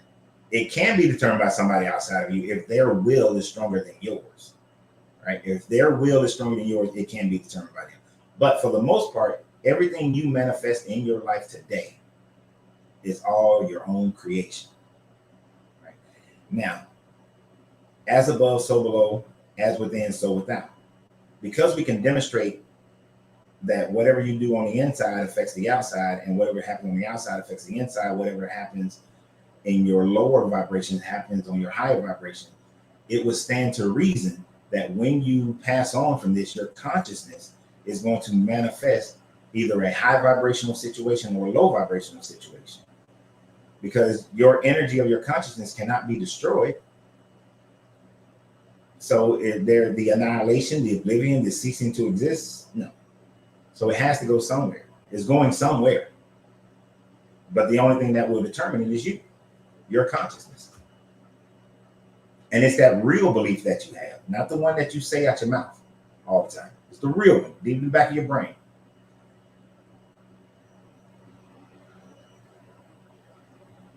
I just explained how it is. Because we do it now. We do it in the now.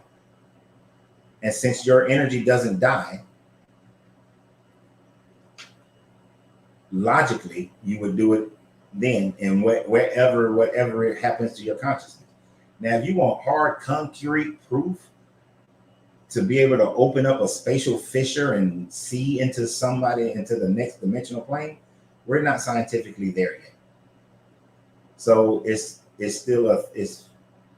best. What we do know of this plane of existence is the most we have. That's a hypothesis that we can't test yet. We just don't have the technology to test it. One day a society will have the ability to test that hypothesis.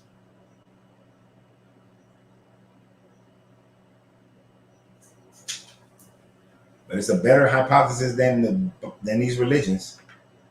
What are your thoughts on the concept of Atlantis as an ancient civilization? Do you think that there are any truth? The Aquaman and DC is based on those civilizations. Yeah, actually, the Aquaman stuff is partially based on the whole Atlantis existence. No, like when I look at some of these structures that we can see today, like the Sphinx, right? The Sphinx has been around longer than the Kemetic Society. Somebody built that shit 26,000 plus years ago. Wasn't us. The people of the 9,000s, 12,000s, they drew humanoid figures in flying machines that similar to flying machines we have today. Helmets and all kinds of all over the world. We do know that there was a massive flood, a rising of the sea levels to 400 feet, huge waves, what's called tsunamis and those sorts of things happen. So most likely, there were civilizations that was more advanced. For the few that survived, they convinced those who are now in a primitive state that they were gods. So whether it was Atlantis, and it could have been all three, it could have been Atlantis, Lemuria, and Mu. All three could have existed. According to some of the stories, Atlantis and Lemuria were at war with each other constantly. So it's possible. I accept that though there were civilizations prior to us that were more advanced. I don't think they looked like us, which is why many of them talk about the sons of God coming down and being with the daughters of men. You have that same story told just as much as you have the flood stories told by multiple civilizations. You also have the stories of these gods that they thought that they were having sex with that's regular with an ancient ancestor, and that manifesting and creating what we call, Homo sapiens.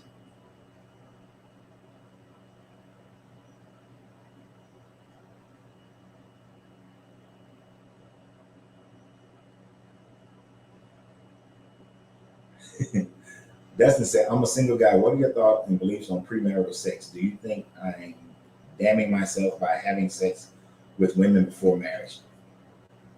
No.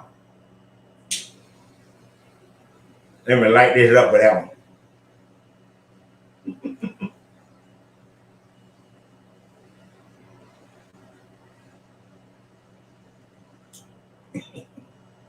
Look, marriage is a concept that was created by man. Okay? And marriage has went through many different looks, whether it was one monogamy, it was polygamy, it was slave wives, which is more like polyamory. So marriage has changed based on the culture of whatever time frame and whatever group. In most groups, having sex with a woman created the marriage, right?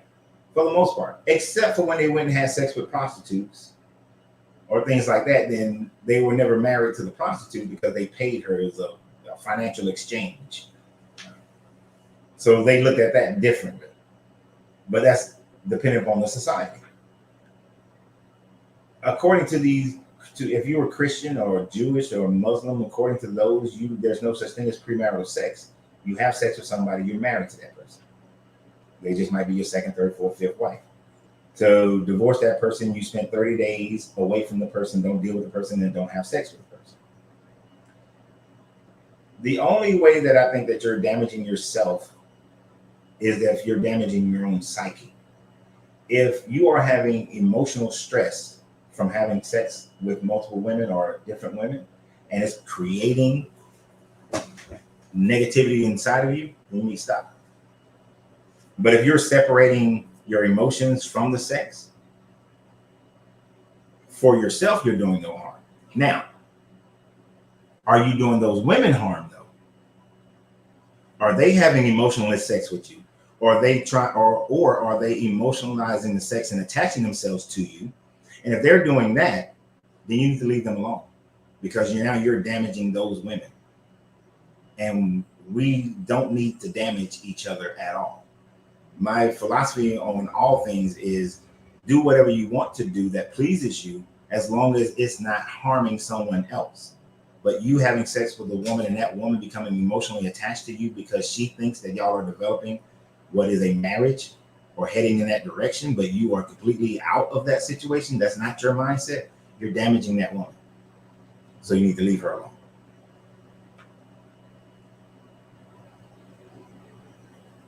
Now, of course, I would need to know a hell of a lot more about you to really break it down to a personal level.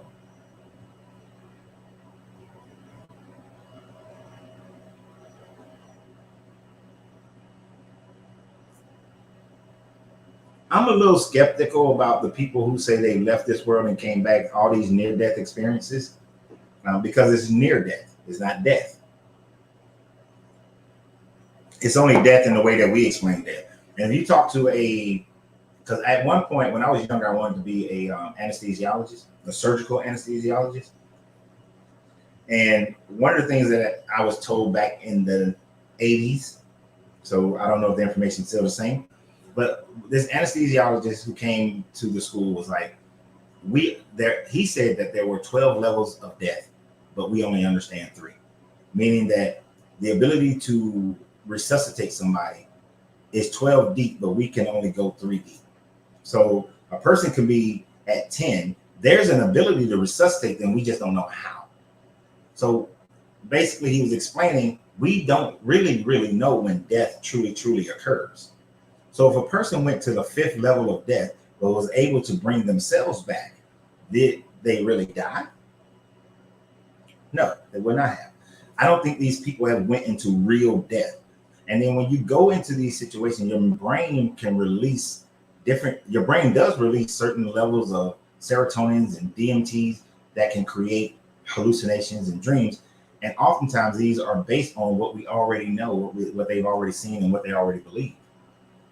So I'm a little leery about them seeing stuff. And if you listen to somebody and they say, I saw the white light, and I met God, and I met the devil, I met this, I met that. Okay, if you listen to that, how original can you say your thoughts are? Or are they conditioned? Are you conditioned to see those things?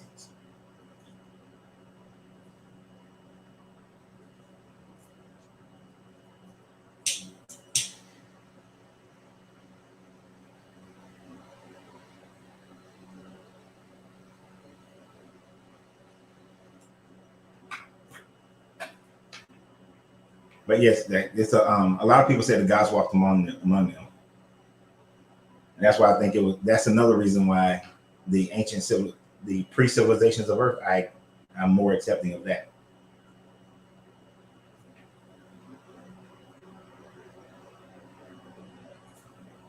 We did do a video live on the Samsara, the Tibetan Book of the Dead. We did a live on that one. We haven't done one for the Egyptian Book of the Dead. I'll probably look into that one. I'm gonna have to reread it again because it's been a while since I read it. But that would be a good live to go over the Egyptian Book of the Dead. Right. According to the Sumerians, we are the byproduct of the Anunnaki. Right. We were created based on the Anunnaki inserting themselves into the genome of a hominid and then creating us. My only problem with that is that we have evidence of people being all around the world prior to them doing all that stuff. Or maybe we killed all the rest of the people who were, and we all are of that. There's still a lot more. It's hard to identify all of that because we don't have enough evidence to definitely say it.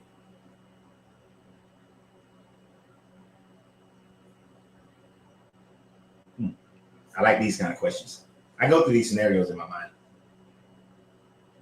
So just imagine today's society collapsed, our tech is toasted, and our cars are going nowhere. Whoever is under the age of 15 will know a life before the collapse and know how to restore some of the tech. But will take hundreds of years to redevelop anything remotely close to what these kids have known, yet seen out of this world. Yeah. And that's the way that would work. And then stories will be told, and then stories would change and change and change and change and change.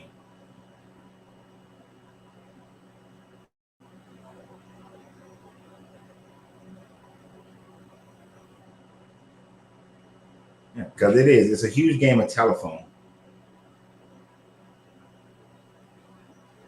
And so how can we 100% trust any of it? We shouldn't. Now, as for projection, that's going outside of your body, but are you really, you may be outside of your body, but are you outside of your consciousness, and are you creating whatever that is? Is that a mental creation of your own?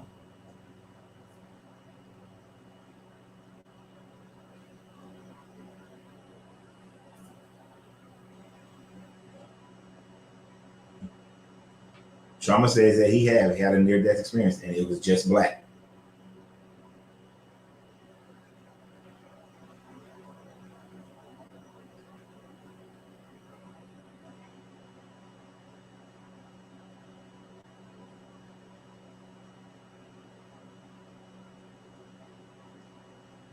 Now this is interesting. Jean Ann, where do you live? Where were y'all living at the time frame? Says that her family, Muslim, brother had a drug problem, OD'd a couple times, said that he died and that Jesus was the one that came to him when he died, but was never believed in the Bible because we were Muslim. All right. See, here's the thing about certain things like that. If he grew up in if you guys were Muslim, but you're in any Western country, then he was still surrounded by Christianity. And by him being the black sheep of the family, by being a drug addict, he may have a natural rejection to Islam. So when he should have had a come to Muhammad moment, instead he had a come to Jesus moment, because even though my neighborhood is filled with Muslims, they're surrounded by Christian iconography everywhere. So even if you're a child who grew up in the mosque, you're still going to know a lot about the Jesus character if you live in America or Europe and many other places. Yeah. When you go to sleep, that is your closest experience to death, that what we would call death. But you're still creating things in your mind.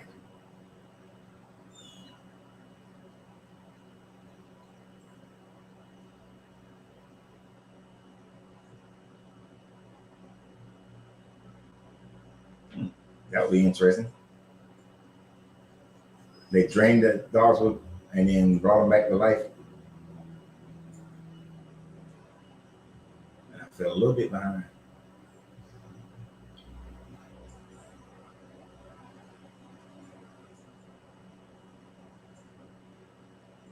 Her near-death experience, it was ridiculous. Okay, everything, but it was just a space of all white, white multiple times. And while in the hospital, I could hear the monitors flatline. It happened 6 times before the hospital and 5 times at the hospital, 3 times pedal, twice injected into my heart. All I saw was bright light everywhere. Goddamn. People are going to have different experiences.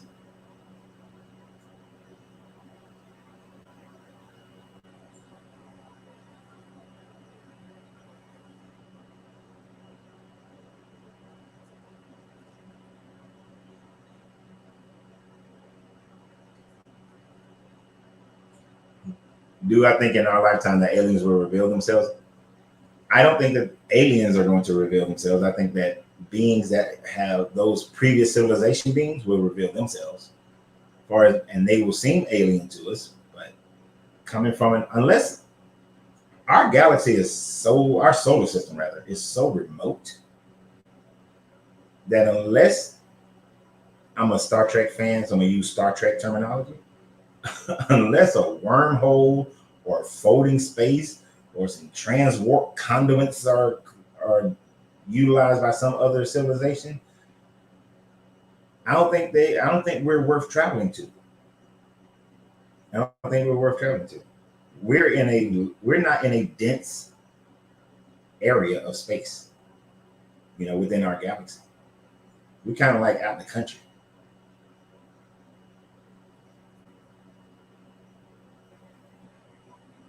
I think it'd be great. I would love for some aliens to come. But I think it'll just be revealed that those are civilizations that's already been here. Not alien at all.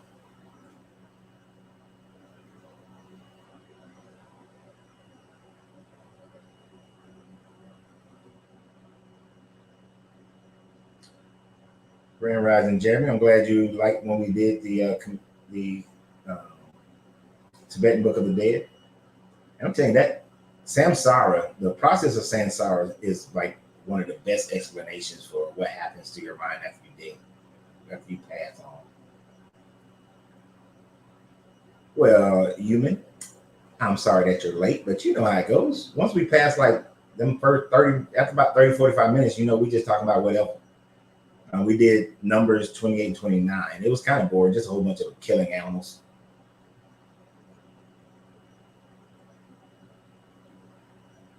Oh, you're in North Carolina? Where about North Carolina? Everybody else who's been with me for a while, they know why I'm asking where about North Carolina. Yeah, but if you were in North Carolina, you're part of the Bible Belt, almost, somewhat, kind of on the outskirts of the Bible Belt. I don't know if North Carolina considered the Bible Belt, but you in Christian territory. So it is very plausible that your brother would lean towards one of the other major religions, and since North Carolina, definitely towards Christianity. Because a logical thought process in his mind could have been, Muhammad never helped me get over these drugs. So why would I lean to Muhammad?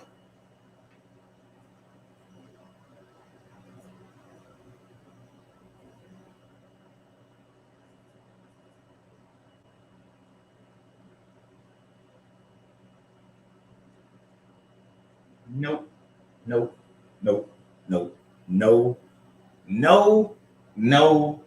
And I'm gonna say it one more time, Melvin. A no. Daniel did not. You know what? I'm gonna do a video on this. I'm gonna do a separate video on this one.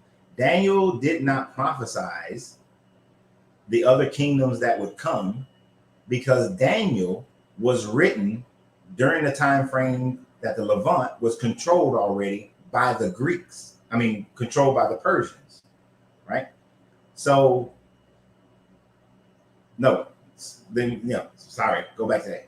Was controlled when it was controlled by the Greeks, right? So, with Daniel being written during the time frame of the Greeks, it's easy to retro him into making it seem like a prophecy. And during that time for the Greeks, the Romans were known as an empire that was on the come up. But it wouldn't have mattered who was next, because you could easily apply whoever came next to that last one. But you can't claim he prophesied about the Greeks when it was written during the time frame of the Greeks, and they already had control of that area, and those previous kingdoms had already taken their run. So no. That's the one thing that's one way of swerving people. You say that if I'm teaching you from a pulpit and I'm saying that, or even a Bible study, if I leave out the fact of when Daniel was written, then you won't question it. You'll think that Daniel was written at the time frame of Nebuchadnezzar, but it wasn't written during Nebuchadnezzar's life.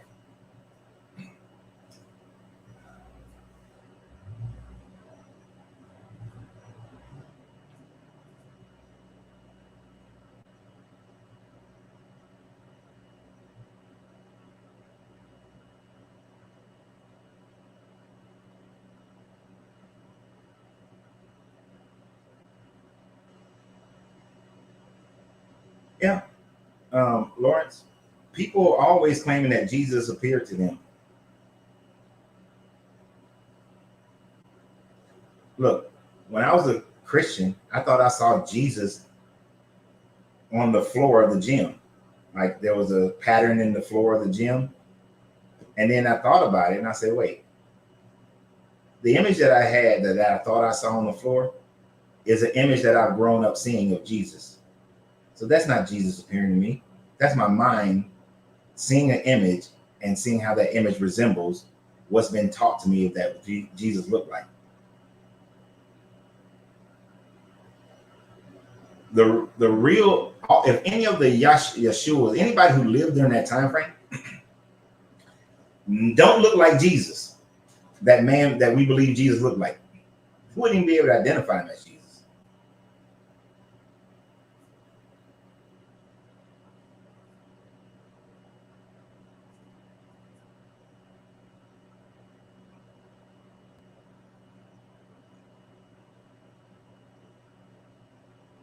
I got to skip down.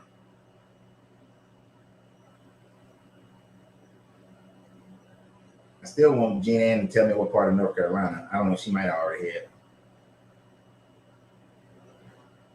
The reason why I was asking is at the end of this month, we're moving to North Carolina. Okay, y'all typing a lot.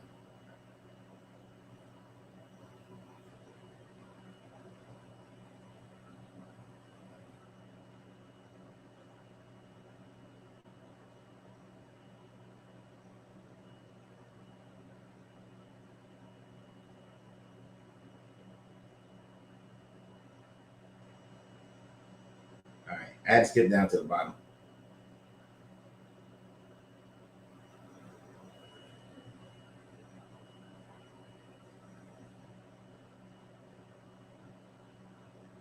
Oh, Ethan, you're in North Carolina as well? Right. You're going to be told that over and over again. If you live in America, you're going to be faced with Jesus all the damn time. What part of North Carolina are you in, Ethan?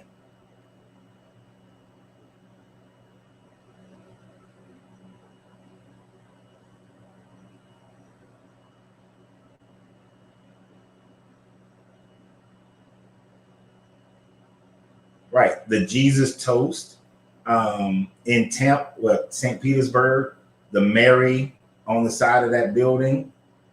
You know, it's a whole bunch of things, but it's all, no one would claim that to be those unless we had already been pre-trained to believe in it.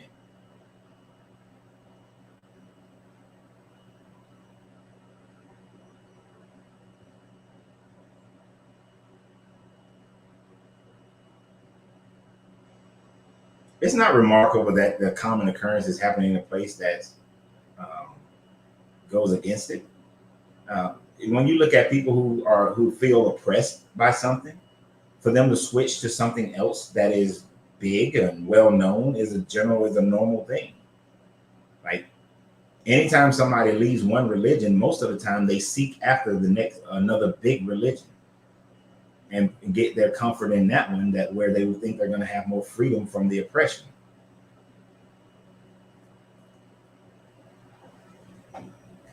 And we have to think about how the group mind works. Like the world mind, that your thought energy goes out, and you don't think other people can pick up on your thought energy. It's the same way as like one thing that happens quite often is I drive by a place and I look at a building and I'm like, oh man, that will make a great Italian restaurant. You think that I'm originating that idea? No. Because 6 months, a year later, there's an Italian restaurant in that spot. Everybody thought energy goes out, and people can't receive that energy. But just because it's happening in those kind of places where people are being oppressed, people have done that consistently, constantly, where they are oppressed in one area and they assimilate to somebody else.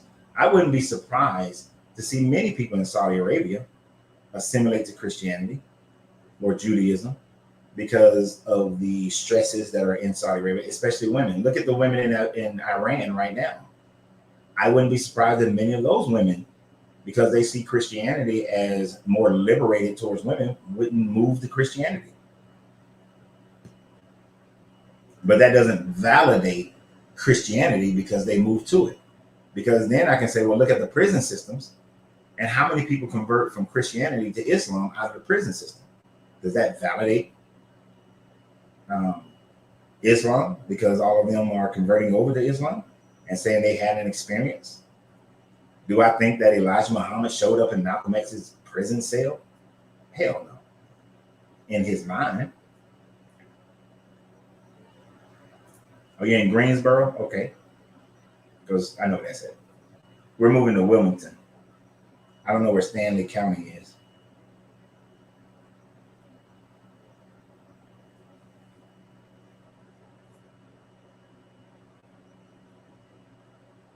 Right. Those people who were kissing the statue of Mary and it was leaking toilet water. Remember we did a live where we talked about the movie Stigmata, which talks about some of those things where people just be believing in stuff, but there's always a reason. Oh, the Bible Belt starts in Virginia? Okay.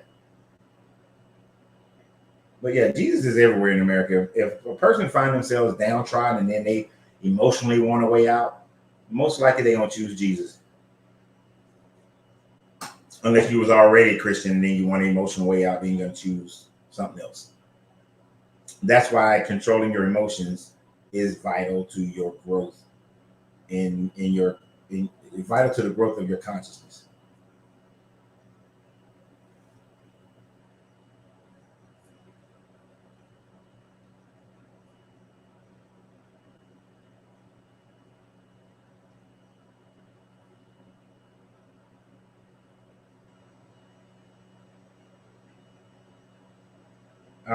Melvin, see, when you say that the clay was referring to the Arabs and the Mary clay referring to the Mongols invading the Muslims, you see,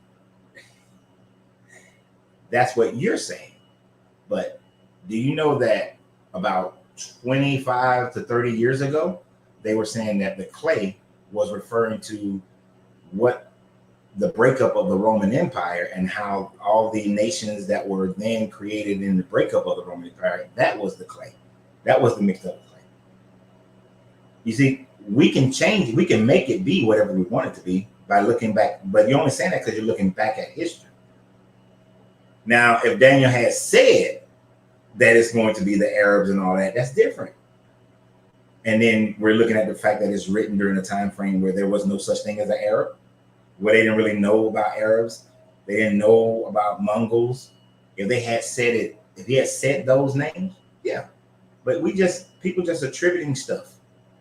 You're back. You can always go Monday morning quarterback this stuff and think that you're right, which is what we do.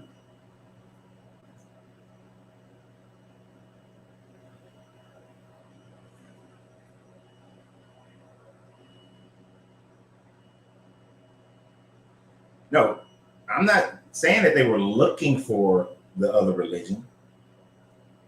Okay. In their front of their brain, I like to say front of the brain is your conscious brain, the back of your brain is your subconscious brain, just so you understand how I'm using this terminology. In the front of your brain, no, they're not looking for Christianity. You know, if I grew up Christian. I was never looking for Islam. Never was looking for Islam. Right? I grew up Christian. Right? And then I started having my questions about Christianity. Then some fucked up shit was said about Christianity. Between something was messed up that was said during Desert Storm. The pastor was like, "The God is for the Christians and is against the Muslims." And I was like, "Wow, that's fucked up." Because this is really just nations and economics. And I'm in the Marine Corps at the time frame, and that was the initial thing that made me start studying Islam as well, because I thought that was so messed up. And with everything else that I had found out about Christianity, that was messed up. Let me investigate this Islam and find out what it's about. Now, I was still a Christian at the time frame, but let me just take a look, right? That very well, for anybody else, they could have had a moment right there where they go into a dream and they meet Allah or meet Muhammad or somebody. You know, wasn't looking, but because you were disgusted by this or dissatisfied by this, your subconscious is now open to whatever else it's been seeing.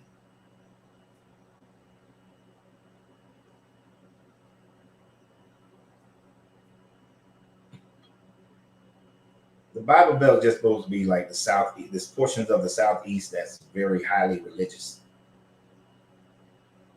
And religion goes into damn near everything they do.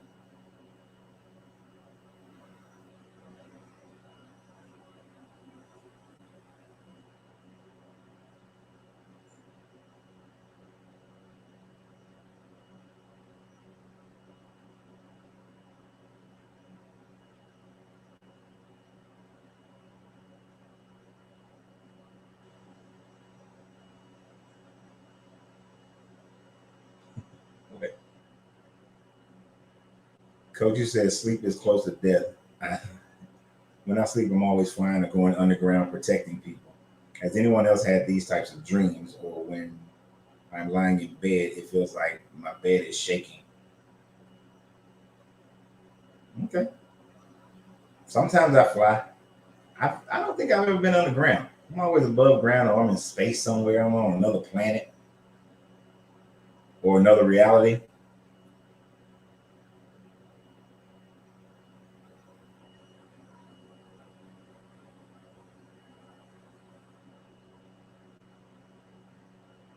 So you just learned that an overactive or misfiring pineal gland is what causes issues with people having gigantism.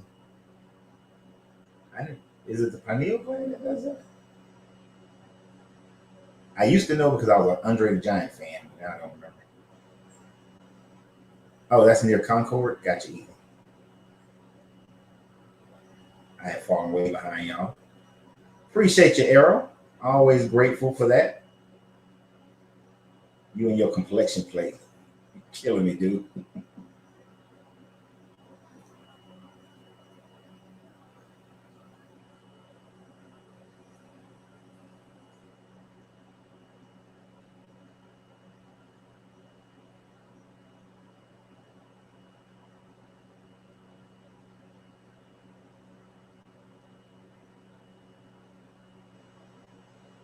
Brian W., I'm not messing with you. You stupid. How you gonna pick out all the all the?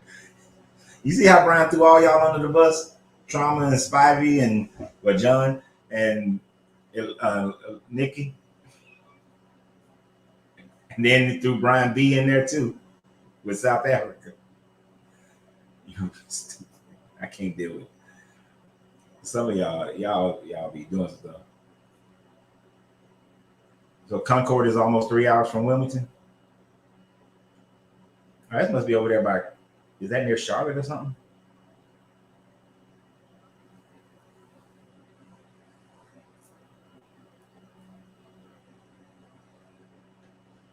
Because the hijab is not European.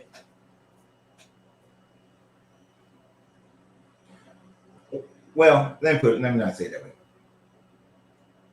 The Western world grew out of women covering their heads, right?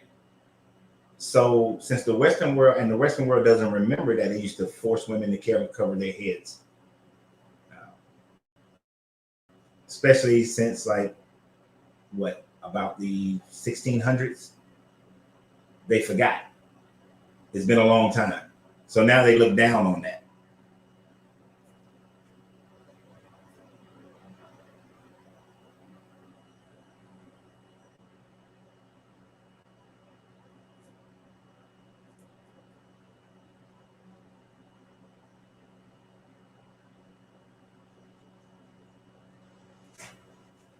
That is a great. No one knows, and here's the thing: no one will ever know the absolute truth. You won't. You can have an event happen today, and people will not know the absolute truth of that event. We will never know the absolute truth. And when it comes to a God being a creator, we will never know the absolute truth of that creator. Spider-Man can never know the absolute truth of Stan Lee and Jack Kirby. Othello could never know the absolute truth of William Shakespeare. Tom Sawyer will never know the absolute truth of Mark Twain. You won't. My kids will never know the absolute truth about me. Angelina will never know the absolute truth about me, and I will never know the absolute truth about her because I can't get in her head. And even if I could, how would I be able to decipher the subconscious and the conscious, the real and the real thoughts that are active and the ones that are just latent thoughts that go through? We will never know the absolute truth. I wish we could, but we're not. So if we make up shit, we define it based on as much information as we have. Well, we should define it based on as much information as we have. But religion doesn't do that. Religion tries to stick to whatever it's been teaching people that allows it to control.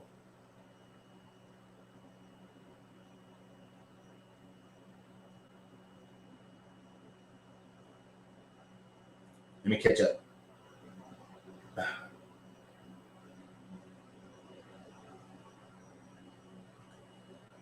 The simplest explanation of what a lucid dream is when you recognize that you're in a dream and you're able to control the events within the dream. Like there's been some time, like some of my lucid dreams, something happened, but I didn't like the outcome of it. So I rewind the dream to start here again, but then I change what I did in the dream or what other people did in the dream, and I get the desired result that I want. But I know that I'm in a dream because I'm controlling it. For most people, when they're in a lucid dream, they just simply know they're in a dream. Other people can't control the dream once they realize that it's just a dream.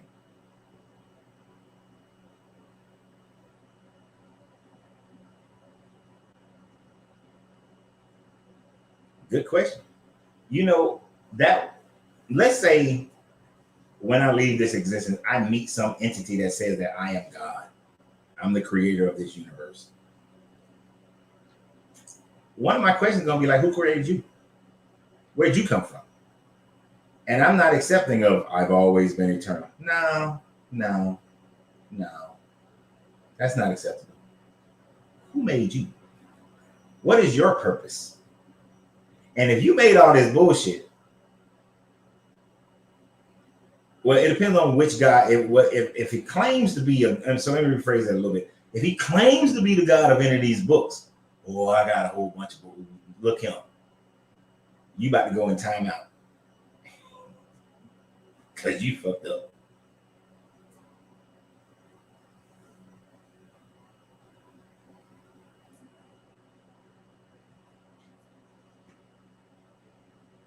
Because any God that can be named or put into a book is no longer God.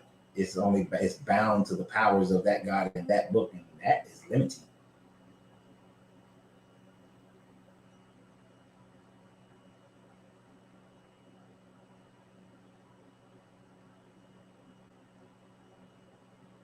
Hell no. Wait, that ain't what I want to say. To hell no too. That's the hell no. That might be the best lucid dreams for you. The best lucid dream for me is when I control the dream and I get the outcome that I want. Because some of those outcomes, I don't want them outcomes.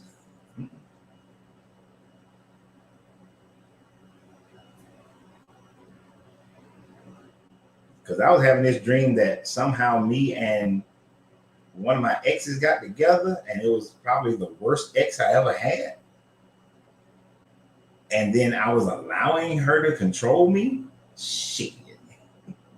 I rewound that dream. Hell no. It was her.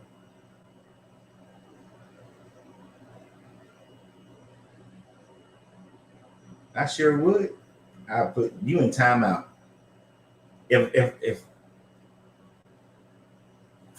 I die from this existence, and then my next moment, I'm standing in front of Yahweh, and he like, yeah, man, the Bible stuff. That's what happened. That's hold on, partner. You mean tell me you did all that blood sacrifice? You allowed slavery and had rules for it. You told young girls that they got to marry their sit your ass down. Let me take this belt off real quick. He about to catch you. We gonna fight because I can win. If Job can win, I mean not Job, Jacob can win. I can win. I can win. I'll fight him. I'll fight him. He's been proven to be. He will succumb to psychological warfare because Moses and Abraham swerved his ass with some reverse psychology, and Jacob fought him to a standstill. Oh yeah. That guy's a win. He's an easy win. He's an easy win. I'm fighting him. I don't. Yeah, he gonna. Well, me and him gonna fight. I ain't scared of him.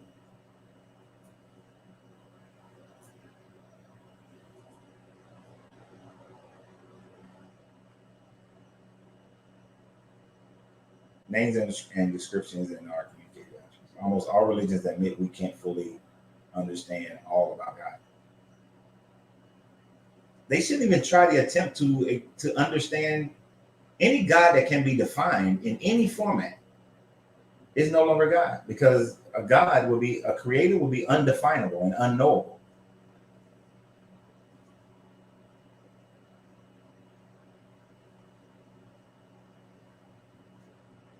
Oh yeah, Brian, get your popcorn ready. I'm gonna put an ass whooping on him. I'm gonna catch all of it.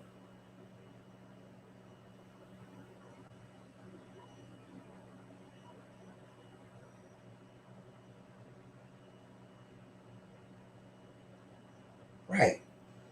You wouldn't even allow the damn serpent in the garden to begin with. The tree wouldn't even be there. I wouldn't even put the tree there. If I wanted Adam and Eve to be dumb as fuck, I would have never put the tree there, period. There's a danger to that. Adam just decided he want to slap the shit out of Eve because he don't know if that's good or bad. She take that ass whooping and stay with him. She don't know if that's good or bad. She just stays there.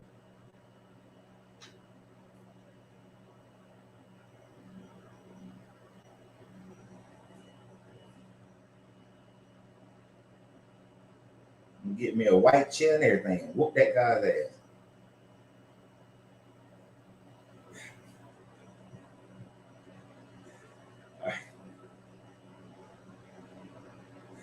Oh Y'all crazy. But it's 3 o'clock. And I got to finish this. It's 3 o'clock. I had a plan to stop at 3 o'clock. And I think I missed the trash man today. I got to bring my trash back to the garage.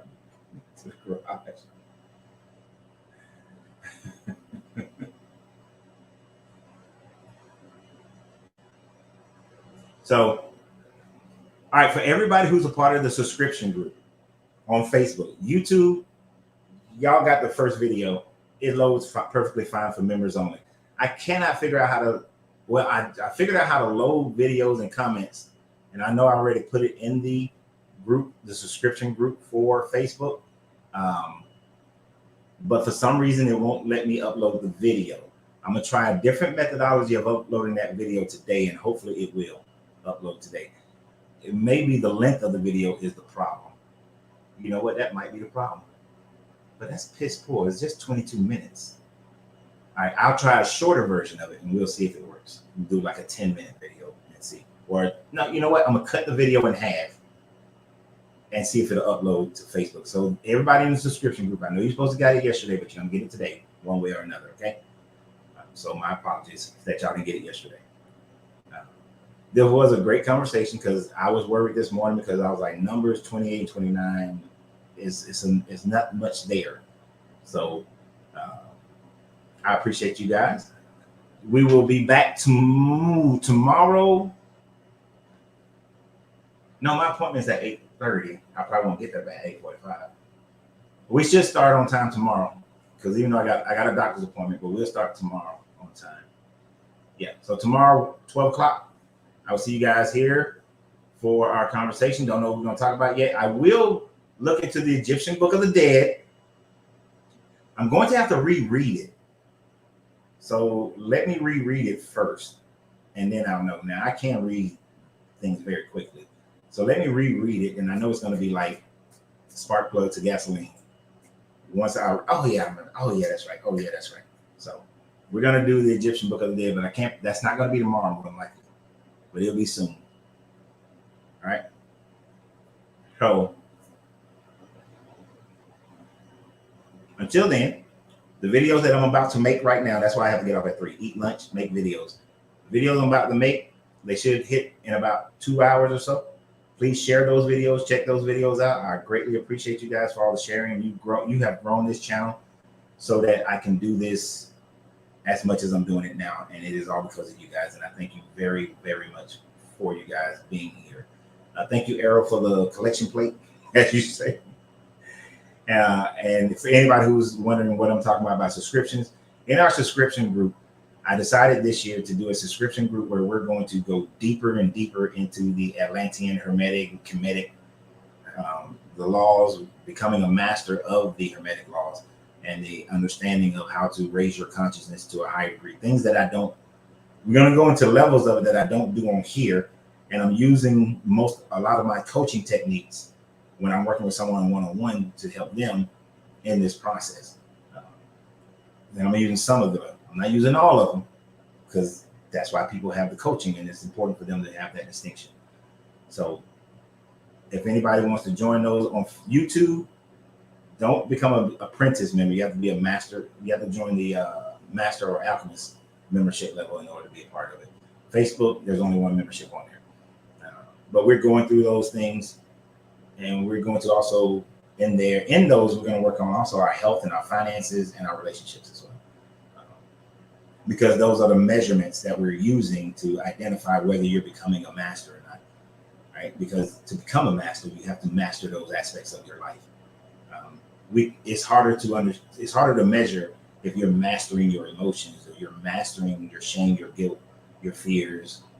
Those are harder to measure, but we can measure in other aspects of your life to see how well you're progressing. So I look forward to that as we just started. But if you start at any time, it won't matter because all the videos will be there. You just need to go to the bottom and work your way up. So y'all have a great day. And remember always, you have to free yourself to be yourself because your greatness is non-negotiable. Good journey, good vibrations. And I'll see y'all later. And I'm out.